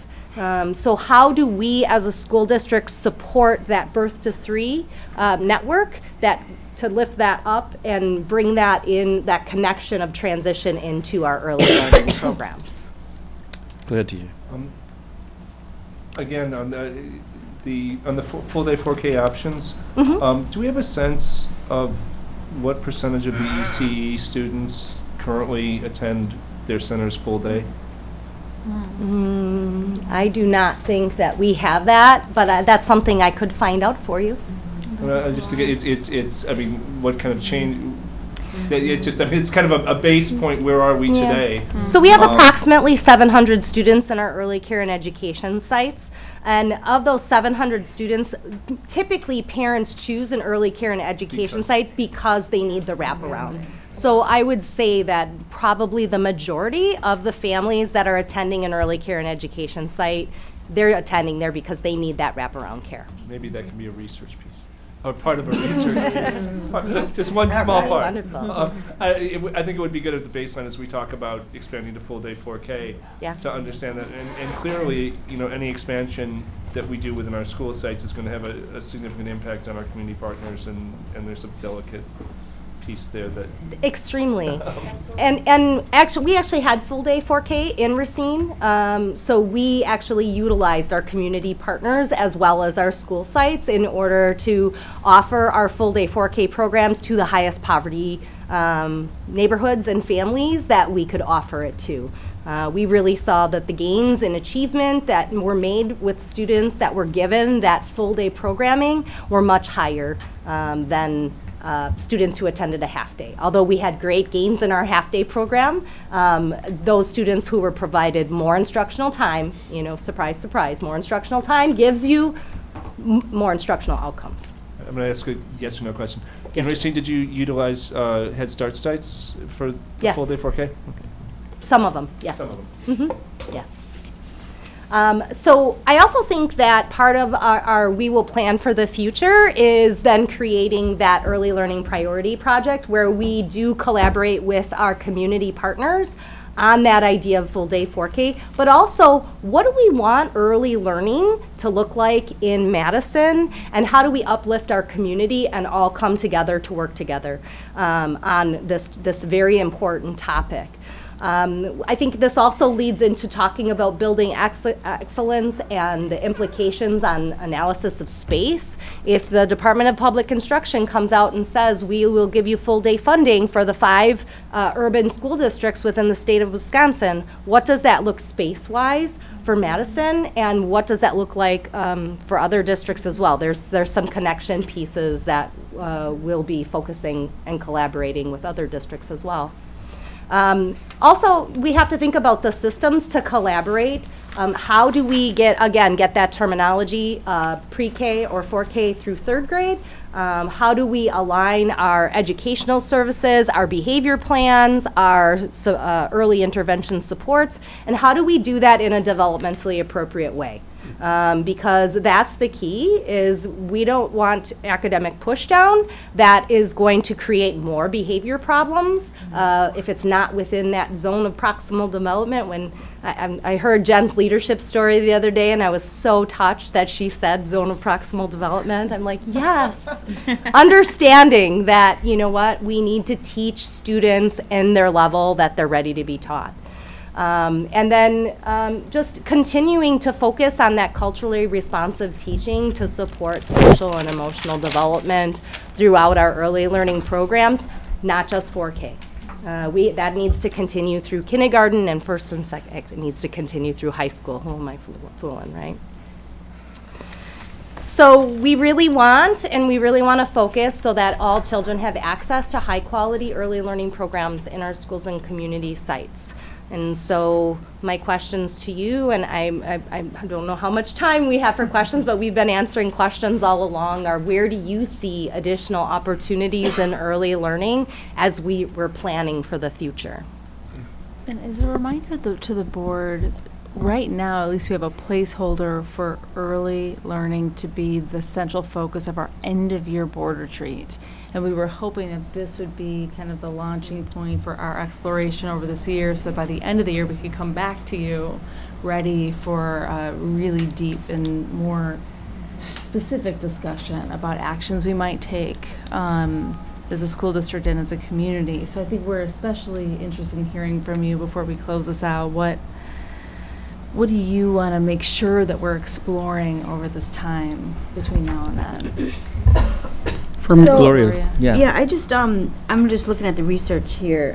Just wondering, have you looked at how trauma impacts early learning? I've actually I've done professional developments on trauma-informed classrooms. That it really starts in that early learning program and how we deal with setting our classrooms up to meet students who come from trauma. So I'm a trainer for Pyramid Model, which is a framework for teaching social emotional development, which really focuses in on a lot of those skills and techniques that really pinpoint for trauma-informed classrooms. And so are we incorporating that within our schools right now?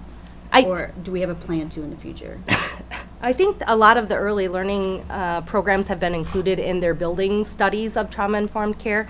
I would like to bring somebody in to specifically talk about trauma-informed care for early childhood, and I've had some conversations with the researchers on MEP and as to people I can bring in to do that later on in our school year. So it's part of our professional development plan. Okay. Two things I'm big on. One I've already said is a nonverbal screener is my major one. But two, to create an instructional design, one that is truly inclusive for all students, whether it be in the school or I understand, so that it's as accommodating as possible, that the sites are as handicap accessible as possible on the newer ones, just to make sure. I mean, we now have some excellent handicap playgrounds, and I would hope we have some areas where we could have 4Ks there if they could do it, just because that way you have children who are able to use all the equipment at the same time. Yeah. Go ahead. I think that there has been a lot of talk, and will continue to be a lot of talk around full day 4K. I'll get you water. And you have one of the things I'd say that I think that our discussion that's coming up on scaling. Yeah. That I think that stick around and listen to that too, because I think that this will be. Oh my gosh, what's going on? I know everyone starts coughing when I start talking. If not an explicit example, I think that whatever examples people are using to talk about scaling, that they will be applicable to the kind of questions that we need to ask around full day 4K. The second thing is that where I see areas for growth, and this is anecdotal, is the variance among our partners, among our early childhood education centers, or the community programs. That they're, and a lot of that, what I know is anecdotal, but I have heard that there's great variance in the quality of services and education that students are being offered in those. And I think so. I think that I would like to see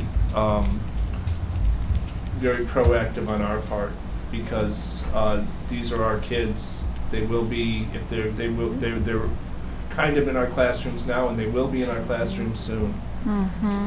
So that's and those are the places. And I'm also glad to see that there's work being done on homeless students. I also think we need to look at housing insecure and mobility issues, especially with little ones. Yeah. Okay, anybody else? I think that the expansion of 4K resonates in a lot of ways. But as TJ just pointed out, there's implications here in areas that we have to really be thoughtful about how we do this. We definitely want to uplift our whole community and not just our schools or our early care and education sites, but everyone together needs to be collaborative to bring this together. Yeah, the operating word, isn't it? Anything else? I just want to acknowledge that Barbie is in the audience. We've got other early childhood teachers extraordinaire in the audience. Just want to thank you guys for being here tonight. So the whole team is here. That's right. Good. Dream team. Okay. So welcome, Colleen, Beth, Marcy. As I mentioned, I think this resonates in a lot of ways, and good job. And I don't know. She says Racine. I say Racine. It doesn't matter. Anyway. There's always two different ways. I don't know how that happened, but it all works. Thanks a lot. Thanks, you guys. Thank you. Thank you. Thank you so much. Okay, right, we've got a, one last where am item. I at?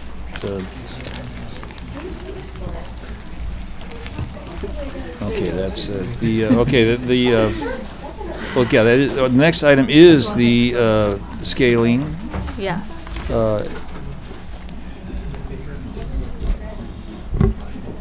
Where are you? Here we go. Okay, you have that here. So, Jen, do you wanna? and Yeah. Who does this with you? Bo. Thank you, everybody. Here. Let's take let Thanks, these everybody. folks clear out so we can hear. Bo and Andrew are here. And hey, Barb, would you mind pulling up just that one page slide? Yeah, thank you. Oh, there it is. Good for you. All right. And Lisa's gonna stay up there. She's been there all night, so we might as well just let her stay seated. Thanks, everybody. So, as a way to get us set up here, I want to remind the board that actually Beth looked this up for me earlier today, back in December of 15, we had a discussion with you about codifying our ways of working, and you actually voted on an evaluation cycle and related routines that were captured in a document called Continuous Improvement and Evaluation Cycles, or something like that. And that has been pretty much our guidance document for continuous improvement and evaluation routines for almost 3 years now. Based on the discussions we had in the board this past spring about our ways of working, we said that we were going to update that document, bring it back to you, and we were going to include a new section in that document related to scaling. How do we make decisions about when and to what extent to scale a practice? And specifically around some of the bigger decisions that we were making as a school district. So that's what we have in front of you today. Bo, as our director of research, is going to walk us through this document and get your feedback. We want to then update this document, and what we're thinking is that if we can get to a place where we're pretty comfortable, we would vote to replace the old guidance with this, and this will be our guide for ways of working in the years ahead. Obviously, if we learn something, we're going to update this based on that learning. We're not voting tonight without Kate, right? Oh gosh, no. No, we would, depending on how this night goes, we would agendize it potentially for the regular board meeting at the end of the month in other business, which is, I think, where we put it the last time, back in December of 15. So, can we just walk you through it? Would that be all right? Yeah. Okay. You don't want me to, do We're you? going to go fast. Go right ahead, We're going to go please. fast on some sections that aren't much changed. Right. And then we're going to go slower on a couple of sections where there are more substantive changes, especially the scaling section. Yeah, absolutely. All right, thanks, Jen, for the setup. And yeah, we're excited to, both talk a little bit more about kind of the ways that we're codifying the work we've already been doing, as well as thinking about work in some new areas, particularly as we get into scaling. So as Jen mentioned, there are some parts of this document we're going to cover pretty quickly. So the first section here that we have this header for continuous improvement. The formatting of this part is a little bit different, but generally, conceptually, we're looking at the same things we've been looking at for the past few years.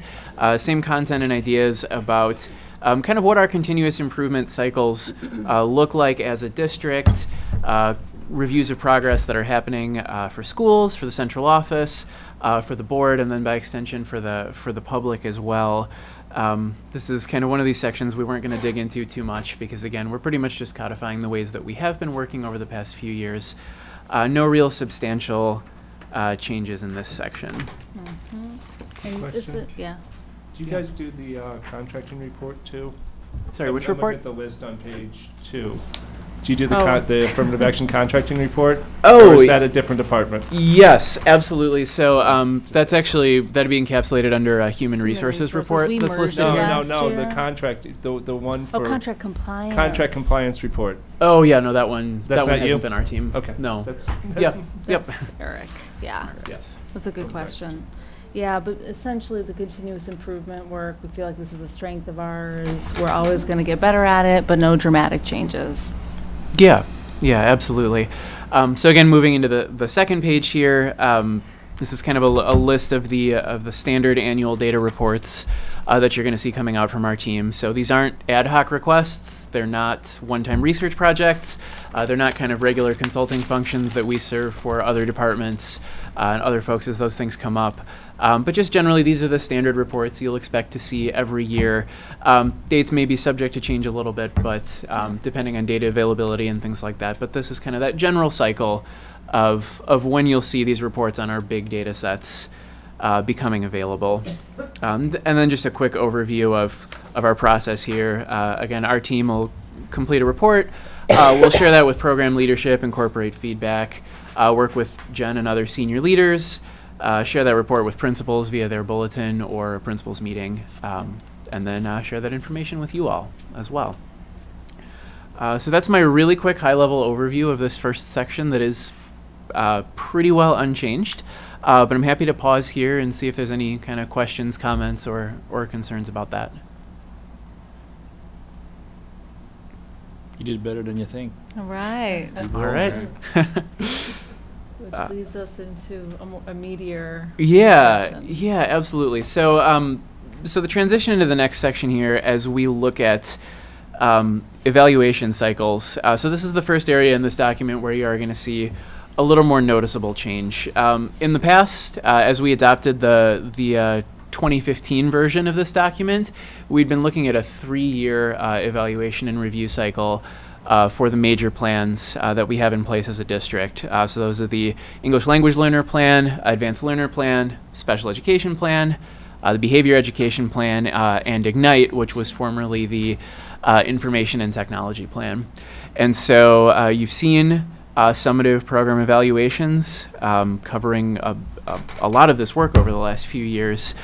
And at this point, we took a little time to reflect on this, and we thought that a cycle of doing a summative evaluation every 3 years didn't necessarily allow a lot of time for change to take hold, for plans to mature, for results to kind of start to show themselves and give us time to try something, learn a little bit more about implementation and outcomes. So at this point, we're generally keeping the evaluation and review cycle conceptually the same for these 5 major plans, but we're recommending, rather than having a summative evaluation every 3 years, instead doing that every 5 years. And I'll just Nikki? add that, I'm Go sorry. ahead, Jen. I was just going to add that in addition to us feeling like there's not enough implementation time before you're already gearing up for another evaluation, quite honestly, we find ourselves kind of falling behind on the 3-year evaluation plan because it's just incredibly hard to execute. To write a plan in a year, implement it, and then all of a sudden, well, not all of a sudden, it feels like it's all of a sudden,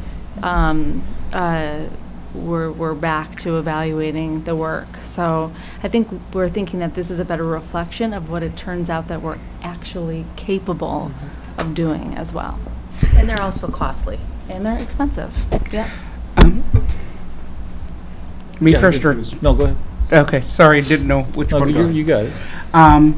As much as I understand the cost and that, didn't the board say they wanted to hear more on the special ed and some of those plans more often, not less often? So would that affect this? Well, you would still have a monitoring report every year, which I think we can get better at. Yeah, absolutely. And this year, you guys did say that you wanted a public meeting Right. to discuss every plan, which I think we certainly can do every year. This is just more about the formal external evaluation, which is an additional major work stream in addition to doing the work of the plan. And that's why we're bringing it to you. I mean, it's a conundrum for us. And this is our recommendation. On the external evaluation, we've had one that since this was approved, and that was the Advanced Learner Plan, and that external evaluation was problematic in that there were very, very few teachers interviewed, and in fact, you second-guessed their conclusion about the growth among advanced learner students. There were a lot of problems with that external evaluation. And in some ways, moving on from that was relatively easy, knowing that we had Ethan coming in and some other changes coming in, but also knowing that 3 years we would have an evaluation, an external evaluation that, crossed fingers, wasn't so problematic. Pushing that out further is that kind of changes that dynamic there. And because this is the only one we've had,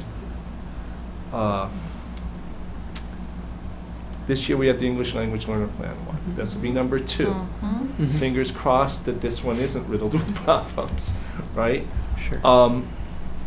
I'd have to say that my first instinct is, till we feel that we've gotten what we need out of the 3-year cycle, we should leave it alone. My second instinct to say is maybe we should be talking about 4-year cycles, because I do understand that the length of data collection. And I'll just say that, kind of on the internal ones, I will say that the BEP one was rich in a lot of ways. I thought that the tech plan one was very superficial. And again, with 3 years to the next one, that was okay, because some of the reason it was superficial is because we don't have full implementation in that many sites. We have all these things, all the same reasons why you don't, why you're sort of putting to 5 years. But I guess I can't. I can go along with 4 years. 5 years at this time, I'm not ready to jump there. And I'm more at a 3-year. Hold on. Those are some of the reasons. And we can have a longer discussion of some other reasons, but those are the ones that kind of come to mind, come to the top. Can we just interrupt this for a second to insert, what is different about what's lined up here? I mean, from what we would have done otherwise. Oh, sure. I mean, I think you do have, you do have kind of recognizing that there's a pause here for, I mean, what you saw in the prior scope was moving these summative evaluations every 3 years, and now we are looking at 5. So, what you've seen there is, the information and technology plan, which we might have been talking about in a year, backing that up a little bit, which, after talking with plan leadership there, seemed to feel comfortable now that we are kind of just getting into some new forms of implementation with that plan this year I think as we well. were hoping to wait until we were at full scale. Yeah. Which is when all 4 of the high schools would be 1-to-1 before Yeah. doing a big evaluation. Yeah.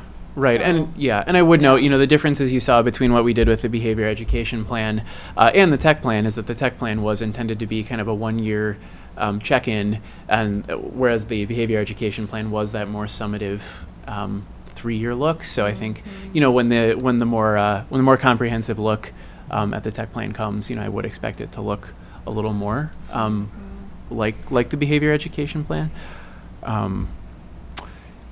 Yeah, I mean, otherwise you've basically seen us, work to synchronize, leaving the English language learner plan as planned where it was, and now kind of ending up on a cycle here where we have 5 major plans that we're doing regular evaluations of, and a 5-year summative evaluation cycle as well, so that each year, we as a district are engaging in kind of that summative, really critical look back at just one of these plans rather than having 2 at a time. Yeah. And we also had, remember the 1-year extension for the advanced learning plan that put us a little bit off kilter. So when we tried to map these all out, we knew English language learner this year, special ed next year, we'd be back to advanced learning the year after that.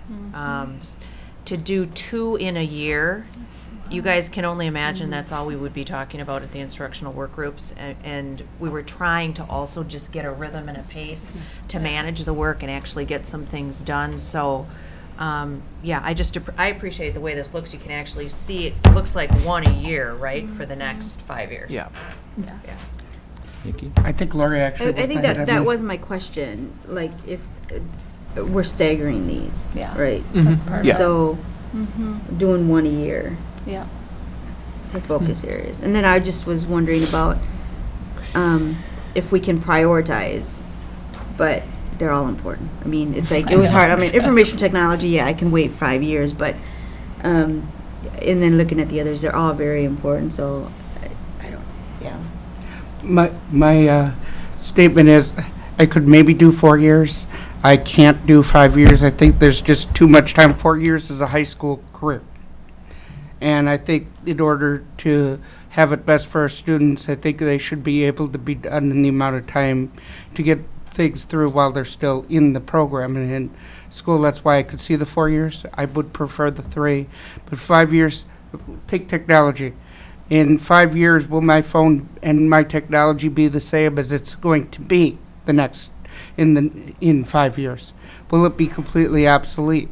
How much technology are we going to have to change because changes have happened in society as a whole? Yeah.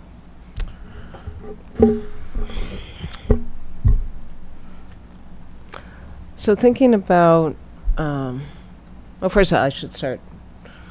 Bo, I think you do great work.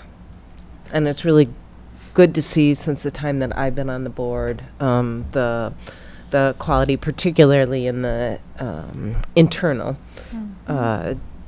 analysis and documents and evaluations. Our information is just light years ahead of where we were as a board when I came on. So thank you.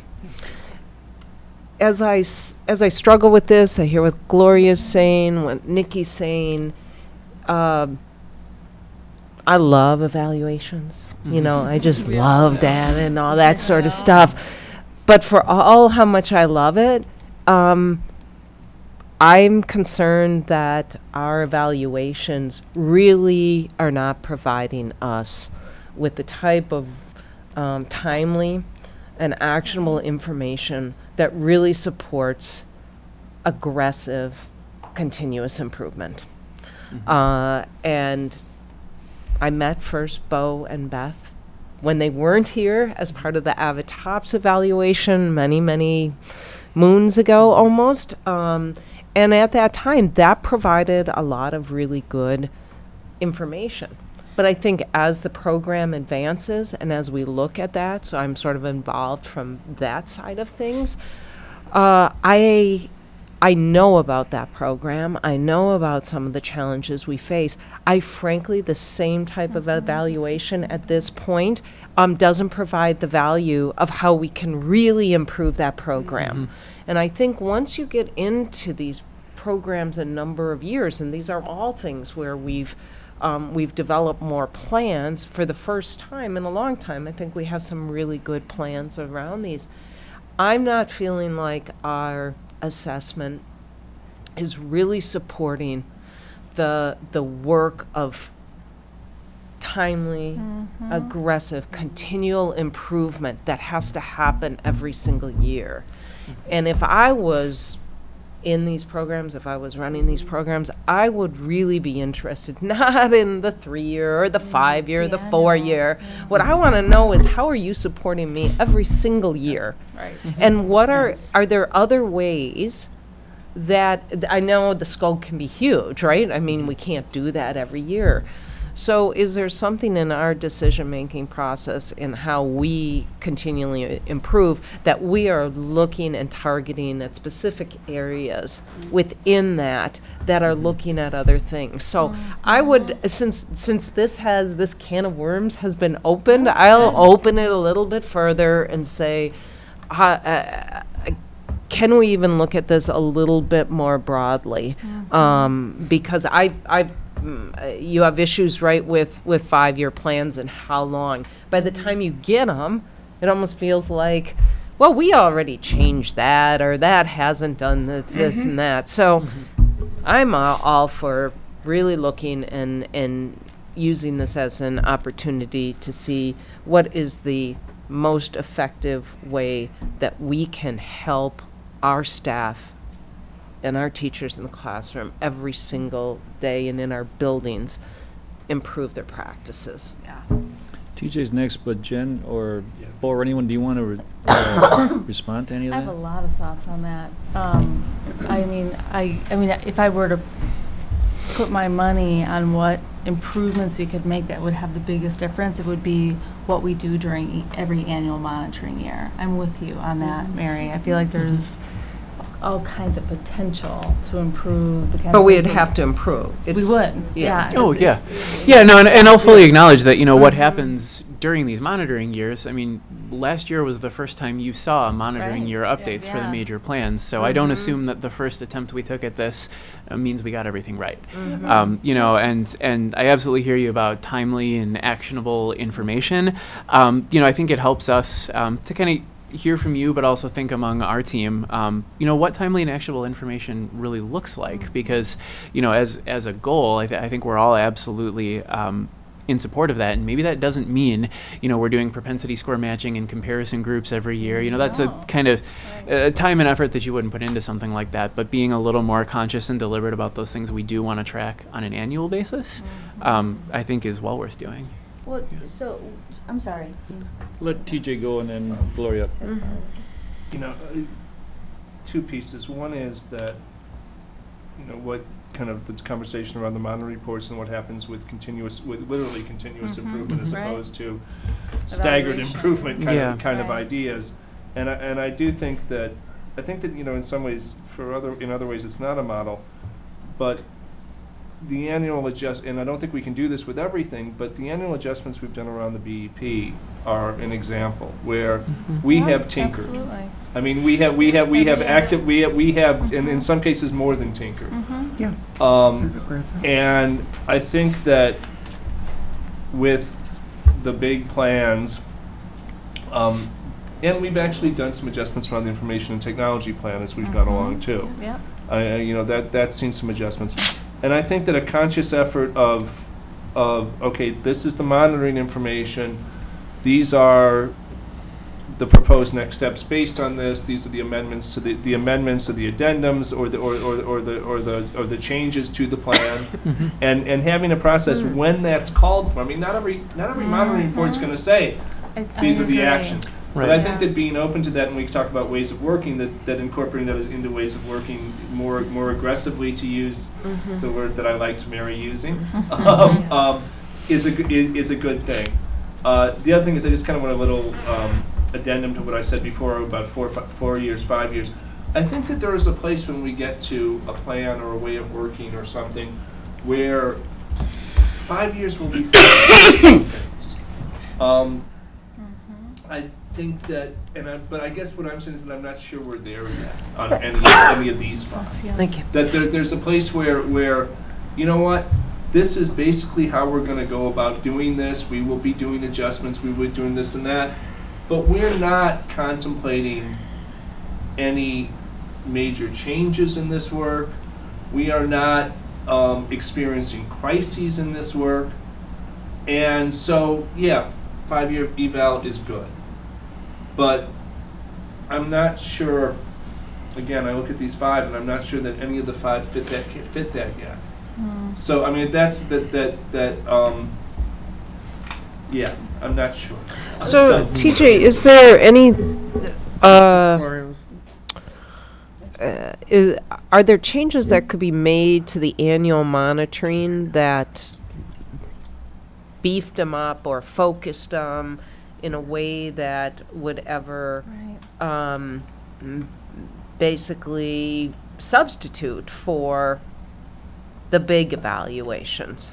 Well, I think that with the advanced learner plan, the English language learner plan, and the special education plan, which are the 3 that concern me the most, that there are structural issues.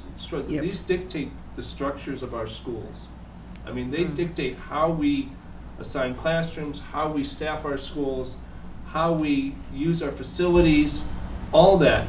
And to be honest, I'm not confident we're doing real well with the students in any of those 3 categories. But wouldn't you want to find out sooner? I would. But if we're not doing well, what we do next isn't something that we just go like that. And that's why the cycle evaluation and revised plans is important, that it's more deliberate. I mean, the special education plan took 1.5 years to write. The advanced learner plan took over 2 years to write. The English language learner plan was about 1 year, and I think that that finding out that we're not doing great, that's easy. It's fixing. Deciding what we're going to do next is much more difficult, and that's so so that's the yes, I would like to make adjustments based on monitoring reports and things like that, but I think that these are big structural ones that need to be open still. I agree. They need to be open. I like that idea of saying, like the BAP. Back to your original point on that. I'm like just wondering how that is best supported. Jen, Bo, anybody over there, and then Gloria. I think your comments about how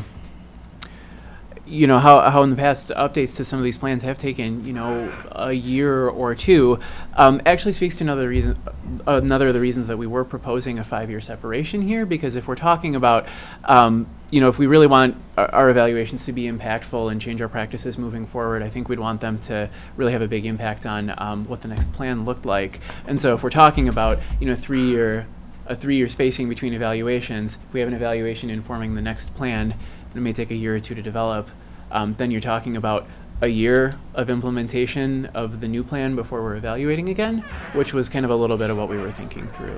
Yeah, I mean, you lose a year. Yeah, there's a difference between, there's the smaller, impactful pivots that we can make in any given year, right? Yeah. This is what's intriguing to me about this. And then there are some of the bigger structural things that do take significant district-wide planning that might come out of a big comprehensive evaluation.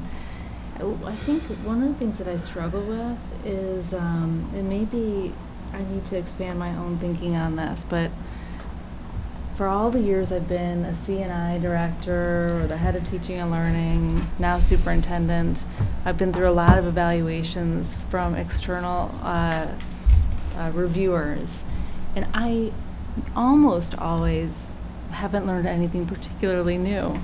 I mean, I'm almost embarrassed to say that, but it's often kind of just an external confirmation, right, of what you think you perceive, and the reason, at least for those 3 big teaching and learning related plans that we go to an external evaluator, is just for an external point of view, right? Do we have this right? So I always feel this pressure, like we're supposed to uncover some new, miraculous finding, but it often kind of feels like we're just being told what we already knew. There's value in that, right? There's value in confirmation, right? To know that you're on the right track and that what you think is true appears to be playing out by the external evaluator. I just want to say that only because I feel like we're constantly being pushed, as we should, to get better and better evaluations. And again, I haven't yet had the experience where the evaluator taught me something profound about what was happening in any of the school districts that I've ever served. So it just makes me wonder, is it worth all the time and energy Gloria. Every 3 years? I mean, I will do it. We're just putting this out to you. If you guys hate this idea, we'll take it right back. We'll stick with our original plan. But I do want to, I'm thinking about, just trade-offs in terms of how we use our time and how quickly we can move. And I think that's mainly why we're bringing the issue to you. Gloria? So, I really like where Mary was going, but I just assumed, based on this document, you guys have a continuous improvement process in place, right? Absolutely. So we do get an update. And we think it should be stronger. Right? I think that there's some improvements we can make there.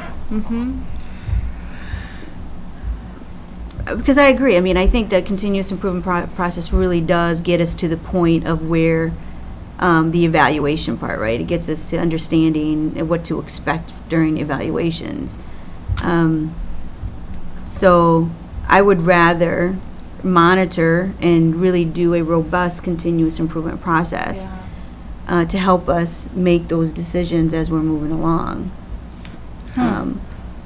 And TJ, does that get to where you want to get us to? I want to do both. I want to do both, and as I said, I think that, I think the English language learning plan is a great example.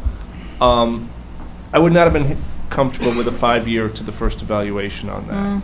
I might be comfortable for the 5 year for the second evaluation. On that. Gotcha. And that kind of thing. But no, I really appreciate Mary and you both bringing up the idea of let's do a more real continuous improvement around the monitoring. I think that that's a very, very important piece. But I do think that even if outside evaluations only confirm what you think you know, they also force you to address it, and they force you to confront it. Yeah. And I do think that I think that, and kind of when Jen said that, I think that the evaluation we had, or the outside thing that we had, that was both special education and the alternatives, I thought the alternatives piece of that was very useful. The special ed piece wasn't, but wasn't all that one. What was that, begin with an F? Remember that?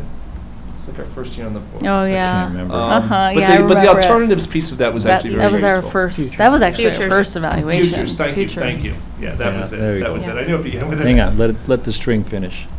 So anyway, so that's where I'm at, Gloria. That it's and I'll have to think about the ELL plan we've got this year. So that's there. The special education plan and the advanced learning plan are I'll have to think a little bit about the years that I'm comfortable with that, and then the tech plan and the other ones and the BEP's under constant. So let's pull that aside. That one's in its own category right now. But have to think about the tech plans. All right, go ahead. My issue, sorry, I'm not good at waiting today. I apologize for that. Don't worry about it. But here's my issue. One, I like Mary's points absolutely. To no surprise, I would like special ed to be constantly as well as the BEP, when we have parents saying, my kid isn't getting this, my kid isn't getting that. I'd like to hear it before I am filing a complaint against the district because of this, this, and this. I'd like to know that way before that. But the other thing is that 5 years to me is too long. I'd like, to be honest, I want what TJ and Mary both want. I want a robust one. I want that part of that faster, but I still want the solid foundation. So that's where I stand pretty much on that. Yeah, we need to.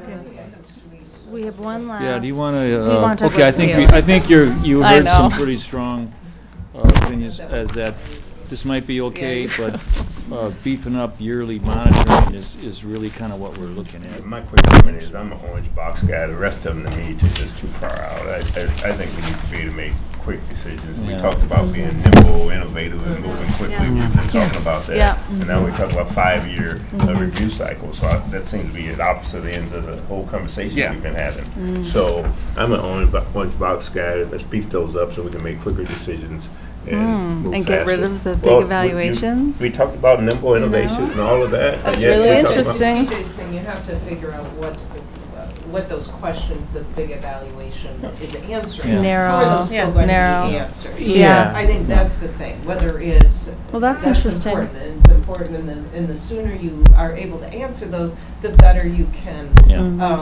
modify it. And so I think that's the way you need to go at it, rather than saying 3 or 5, right? Yeah. Is what do we Right. need to know Right. to Yeah. improve? And what Yeah. are the. Yeah. Okay, Well, that's so interesting. the urgency of these questions cannot wait for 5 years, which which is not implied here, that we're waiting for 5 years to answer. So No. they're gonna need to be answered as they pop up. So I think that that urgency of, it's not crisis, be as proactive as we can and get information to us so we can move and make changes as needed, not to wait. So why don't we continue here?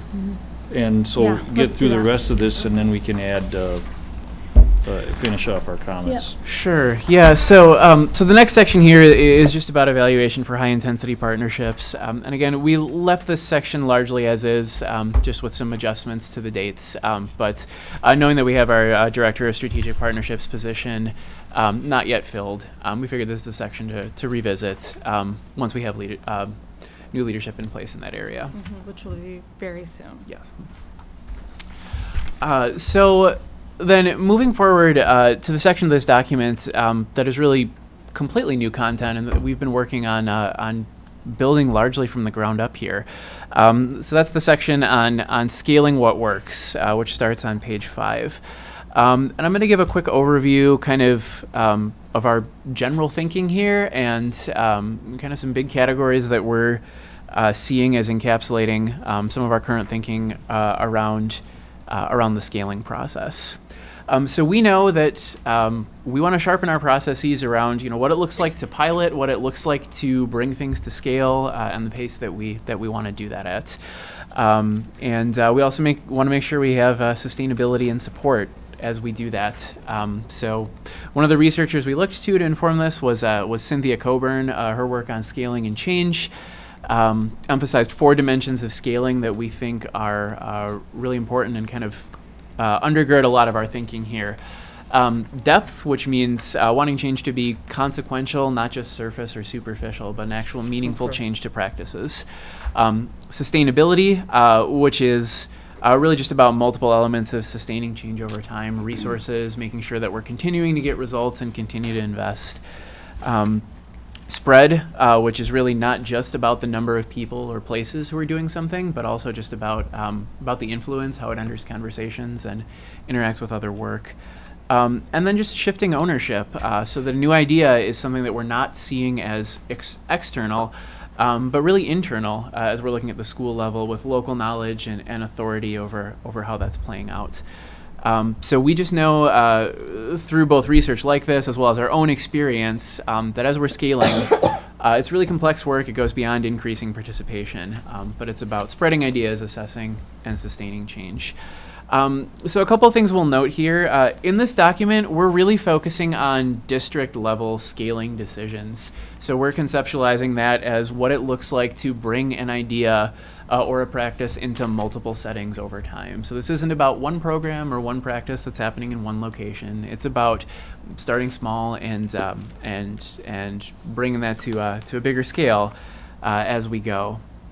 Also want to note that this is generally designed as a forward-looking document, so it'll be natural to kind of think and reflect around things that are already happening in the district and where they might fit in the scaling process as we've laid it out here. I want to acknowledge that that's worth thinking about. It's not always going to be a super clean fit because we're bringing terminology here and new ways of thinking that we haven't necessarily been using. So as we apply it to something that's been in place for a little while, that may be a little more of a conversation where it's a little less obvious what that looks like. And again, just want to emphasize that not all work done in the district has to fall into this process. We are talking at this point about district level ideas, practices sponsored and brought forward by senior leadership team members as we think about bringing them to new locations, new sites, new contexts over time. So what we've laid out here, you'll see that on screen, but it's also here within the document, is basically a four-step process for kind of the ways that we want to try or scale an idea moving forward. So just a way of tightening up how we talk about these decisions that we've been doing as a district for a while, but figuring out maybe how to do this in a little cleaner way. So it's really kind of a four-step process as we're conceptualizing it right now. So the first is just really simple. Do we want to try this idea? Based on what we know and see, is this something we want to move forward with? If we don't, then that's kind of the end of the discussion. And if we do, then we pause to think about whether this is something we want to pilot or whether this is something where we're confident that we're ready to kind of move right into that validating stage without a pilot. So the piloting stage is where we basically think about answering the questions, should we do this? Do we have proof of concept? Is there evidence that this idea shows some promise? Validating might be something where we are kind of already coming in with a little bit of evidence, some reasons to believe that it's going to work, strong research base, maybe in other places, not necessarily here, but good evidence nationally that this is likely to be a really successful practice.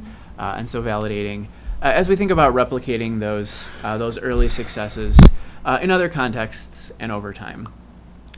So as we think about this four-step process, starting with whether we want to try the idea, each of these steps we really see kind of ending in a yes or no decision about whether we're going to continue moving on to the next step or whether we're going to do something a little bit differently. So, imagine we do like an idea that we want to try, and we think the right way to try it is kind of a pilot because we like the idea.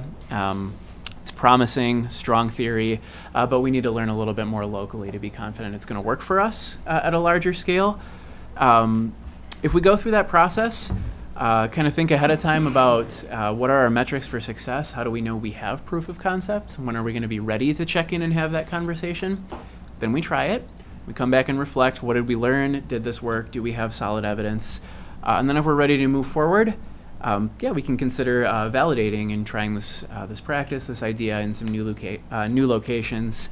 If we decide we maybe don't have proof of concept yet, a couple different directions we can go there. We can decide this isn't something we're going to continue doing. We tried it, we learned from it, but we're not really going to continue.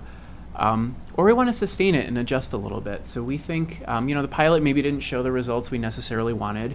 But we want to keep trying. We want to sustain the practice. We want to make some adjustments, try it again a little bit differently, go back to that piloting stage, and then come back to another decision point.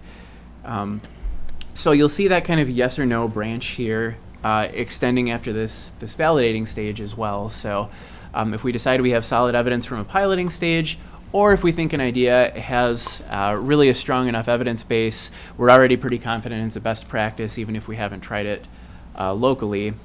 As we get through that validation stage, we may decide, yes, this is continuing to show the results we want. These metrics we talked about checking in on are positive, and we feel good about what we're doing here.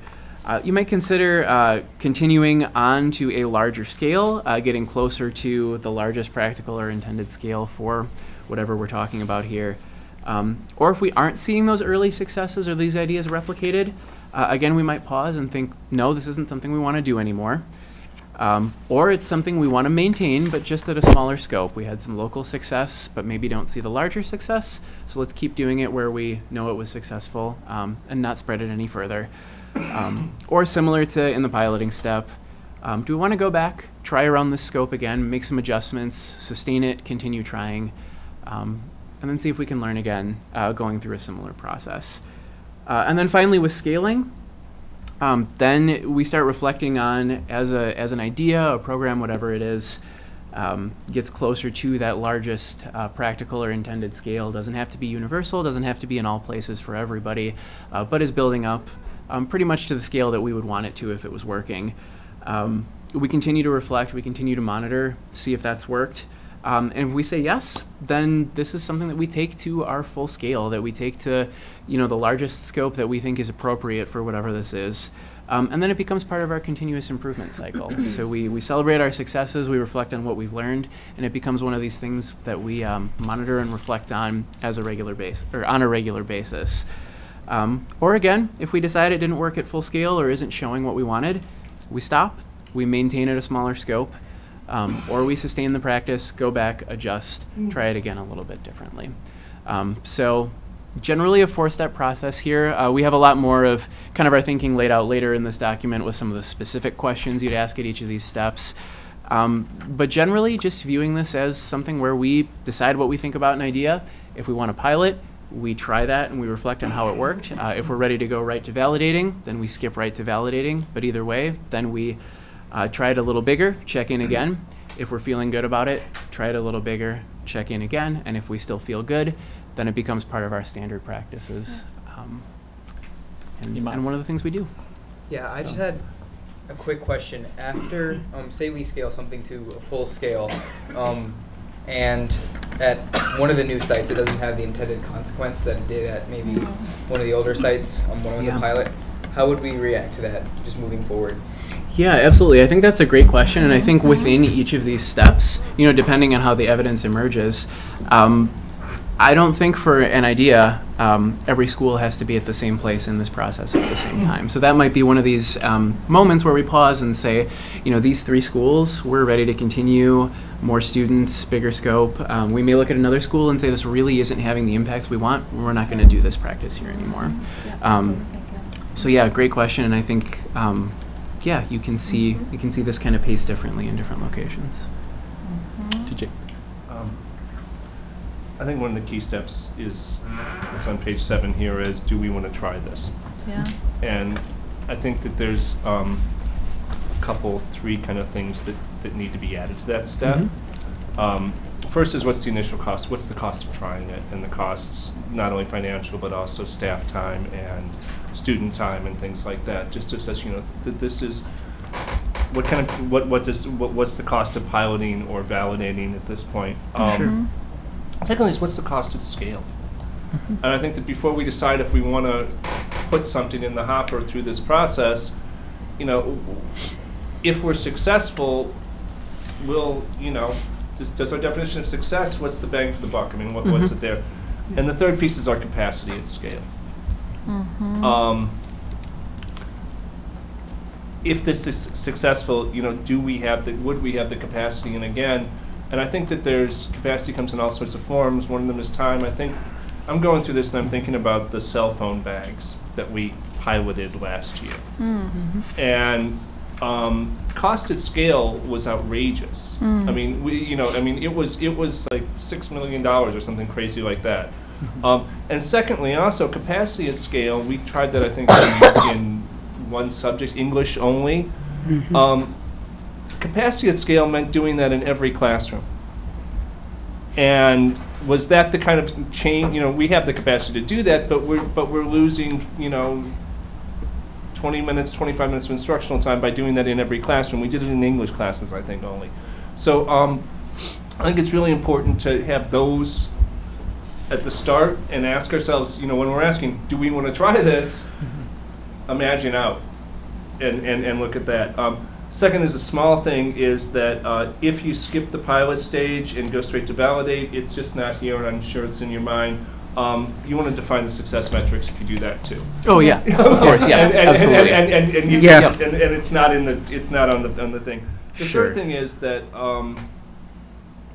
with this whole process, I think that defining where and when the board has a role is really important. Yeah. And I think that there will be some where you know, the board role would be towards the end of the process, or, you know, going to scale. But there's some where the pilot or the validation might be large enough that it would be appropriate, or the change might be radical enough that it might be appropriate. I think that perhaps, and I don't have this, I think maybe a place to start thinking about how that might look in this process, where the board approvals or the board check-ins come in, is the partnership rubric, the Oh, partnership that's ranking interesting. rubric. Mm. It's not Mhm. exactly the same, but I think that kind of tool That's interesting. should be part of it. You know, I mean, I don't want to open up the newspaper and hear about something that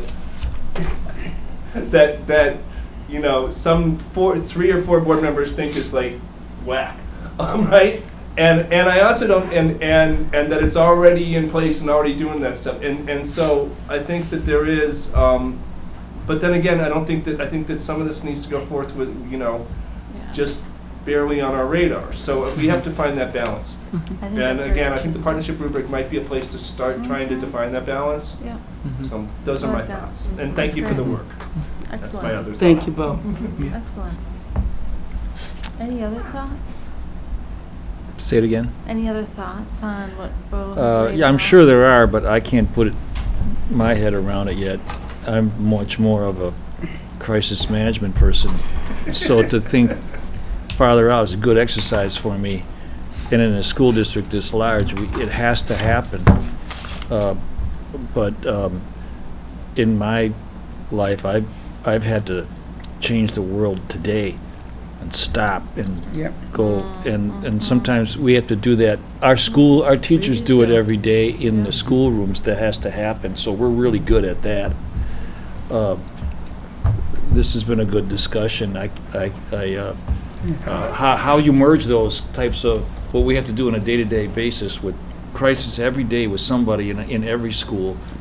We got great staff to know how to do that. So how do we address largest issues that I can identify in a program like this? I think is an extremely important conversation for us at the board and for you all to try to figure out how do we do this? How do we answer these types of questions? So and the types of feedback you got.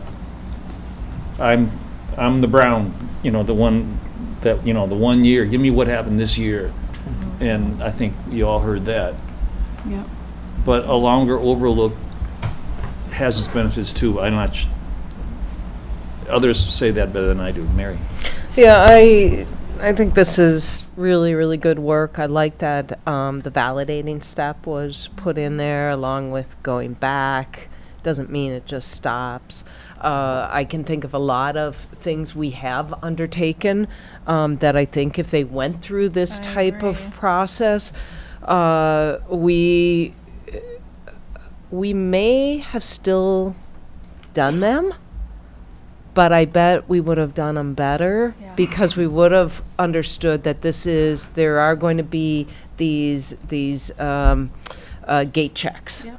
And we're going to need to really be true to ourselves and true to that before we move on. And I think what's so easy is in education, and I've certainly seen it for 20 years, is it's easy to chase the shiny things that you think are going to solve all our problems. Somewhere, someplace, some school did something, and now we think it will solve all our issues. And so I really like this. I think it's how we still make it happen without being really bureaucratic. Because in this thing, you have to be entrepreneurial, and we can't bog it down, or it will die. Any program will die under the weight of this. So I think it's how does that happen? How do we innovate? It's basically a process of learning how to innovate in a way that's efficient and supports a good idea. So I'm all for this, and I think that next step. I am going to go back to something you said right at the beginning, Bo, and ask a question on that. You said this is sort of district level. Why only district level? Yeah, and I think part of the logic, at least to me, actually really speaks to what you just said, in that we don't want this to feel prescriptive and bureaucratic, and we don't want a system like this to make schools and community members or anybody think that there isn't room to innovate and be creative, and there's just a whole lot of awesome work happening outside this cycle. Yeah. So I think, as we've done with the evaluation and review cycle with updates every year, I think there may be a future version of this document where we you know, think about what this does look like in other contexts Yeah. and for other people at other times. I think for us, thinking about these district level decisions, you know, they're things that we're doing on a daily basis that the board is interacting with pretty regularly. So we wanted to start with those kind of ideas that were larger, that we had the most experience with. But you know, I think you're absolutely right, and there's you know, there are steps existing all around this where we want that innovation and creativity happening. I mean, there's a whole lot of thought that even needs to go into you know, what happens before we get to this question of whether we want to try an idea. You know, where do the ideas come from? Right. That's a whole extra I space. think that is really interesting. But then, how can we bring it into a framework that allows it to be nurtured, but also to be tested? And I mean, I got involved a bit with the schools in terms of investments and things that they wanted to try with this We Can Do It grant. And I think one of the learning experiences that came out of that is there was a huge amount of enthusiasm. There was a huge amount of saying, like, this is this. But because it was an extra grant, it had to go through. But those were programs those schools could have been doing on their own or with a bit more district funding. And the fact is, when they had to go through those benchmarks or criteria, and it was over 3 years, it wasn't just one or done. I mean, it was in fact, it actually wasn't really having an impact. Sure. And so I think at the school level, lots of times there's still change and innovation, which is great, but I think we do have to somehow bring the lens, because if we think that this is moving us forward with the work that we do with kids, and it's not, discard or change. I think what people think is they think that it's either successful or it's not. I think you look at what entrepreneurs find out is that the idea that you came out of the box with and started will definitely not be the idea you succeed with. I mean, that's basically, so how do we have the iterative? And I like that it came back and went, because it just generally requires that. Just Nikki. One final comment. To paraphrase Abigail Adams, who said, "Remember the ladies. Please remember the board. Don't leave us out. We want to help as much as possible on this." Thank you, Nikki. All right. I think we've heard enough. And I don't know if this will come as an action item by October. I'm sensing it probably won't. I don't know. I think we wanted to. I think we'd like it to. You want to try something? Yeah, okay, we well wanna then, give us you've heard the enough. opportunity. You got plenty of time to figure that out. Yeah, and if we feel like we can't get there, we'll let you know. But we want to try. I think all we have to do, our main homework is on the evaluation cycles. And we'll regroup based on the feedback we got tonight. Sound good? Yeah. All right.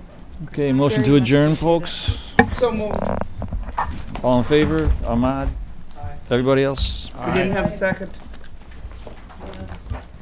James seconded. Oh, James seconded it. Fine.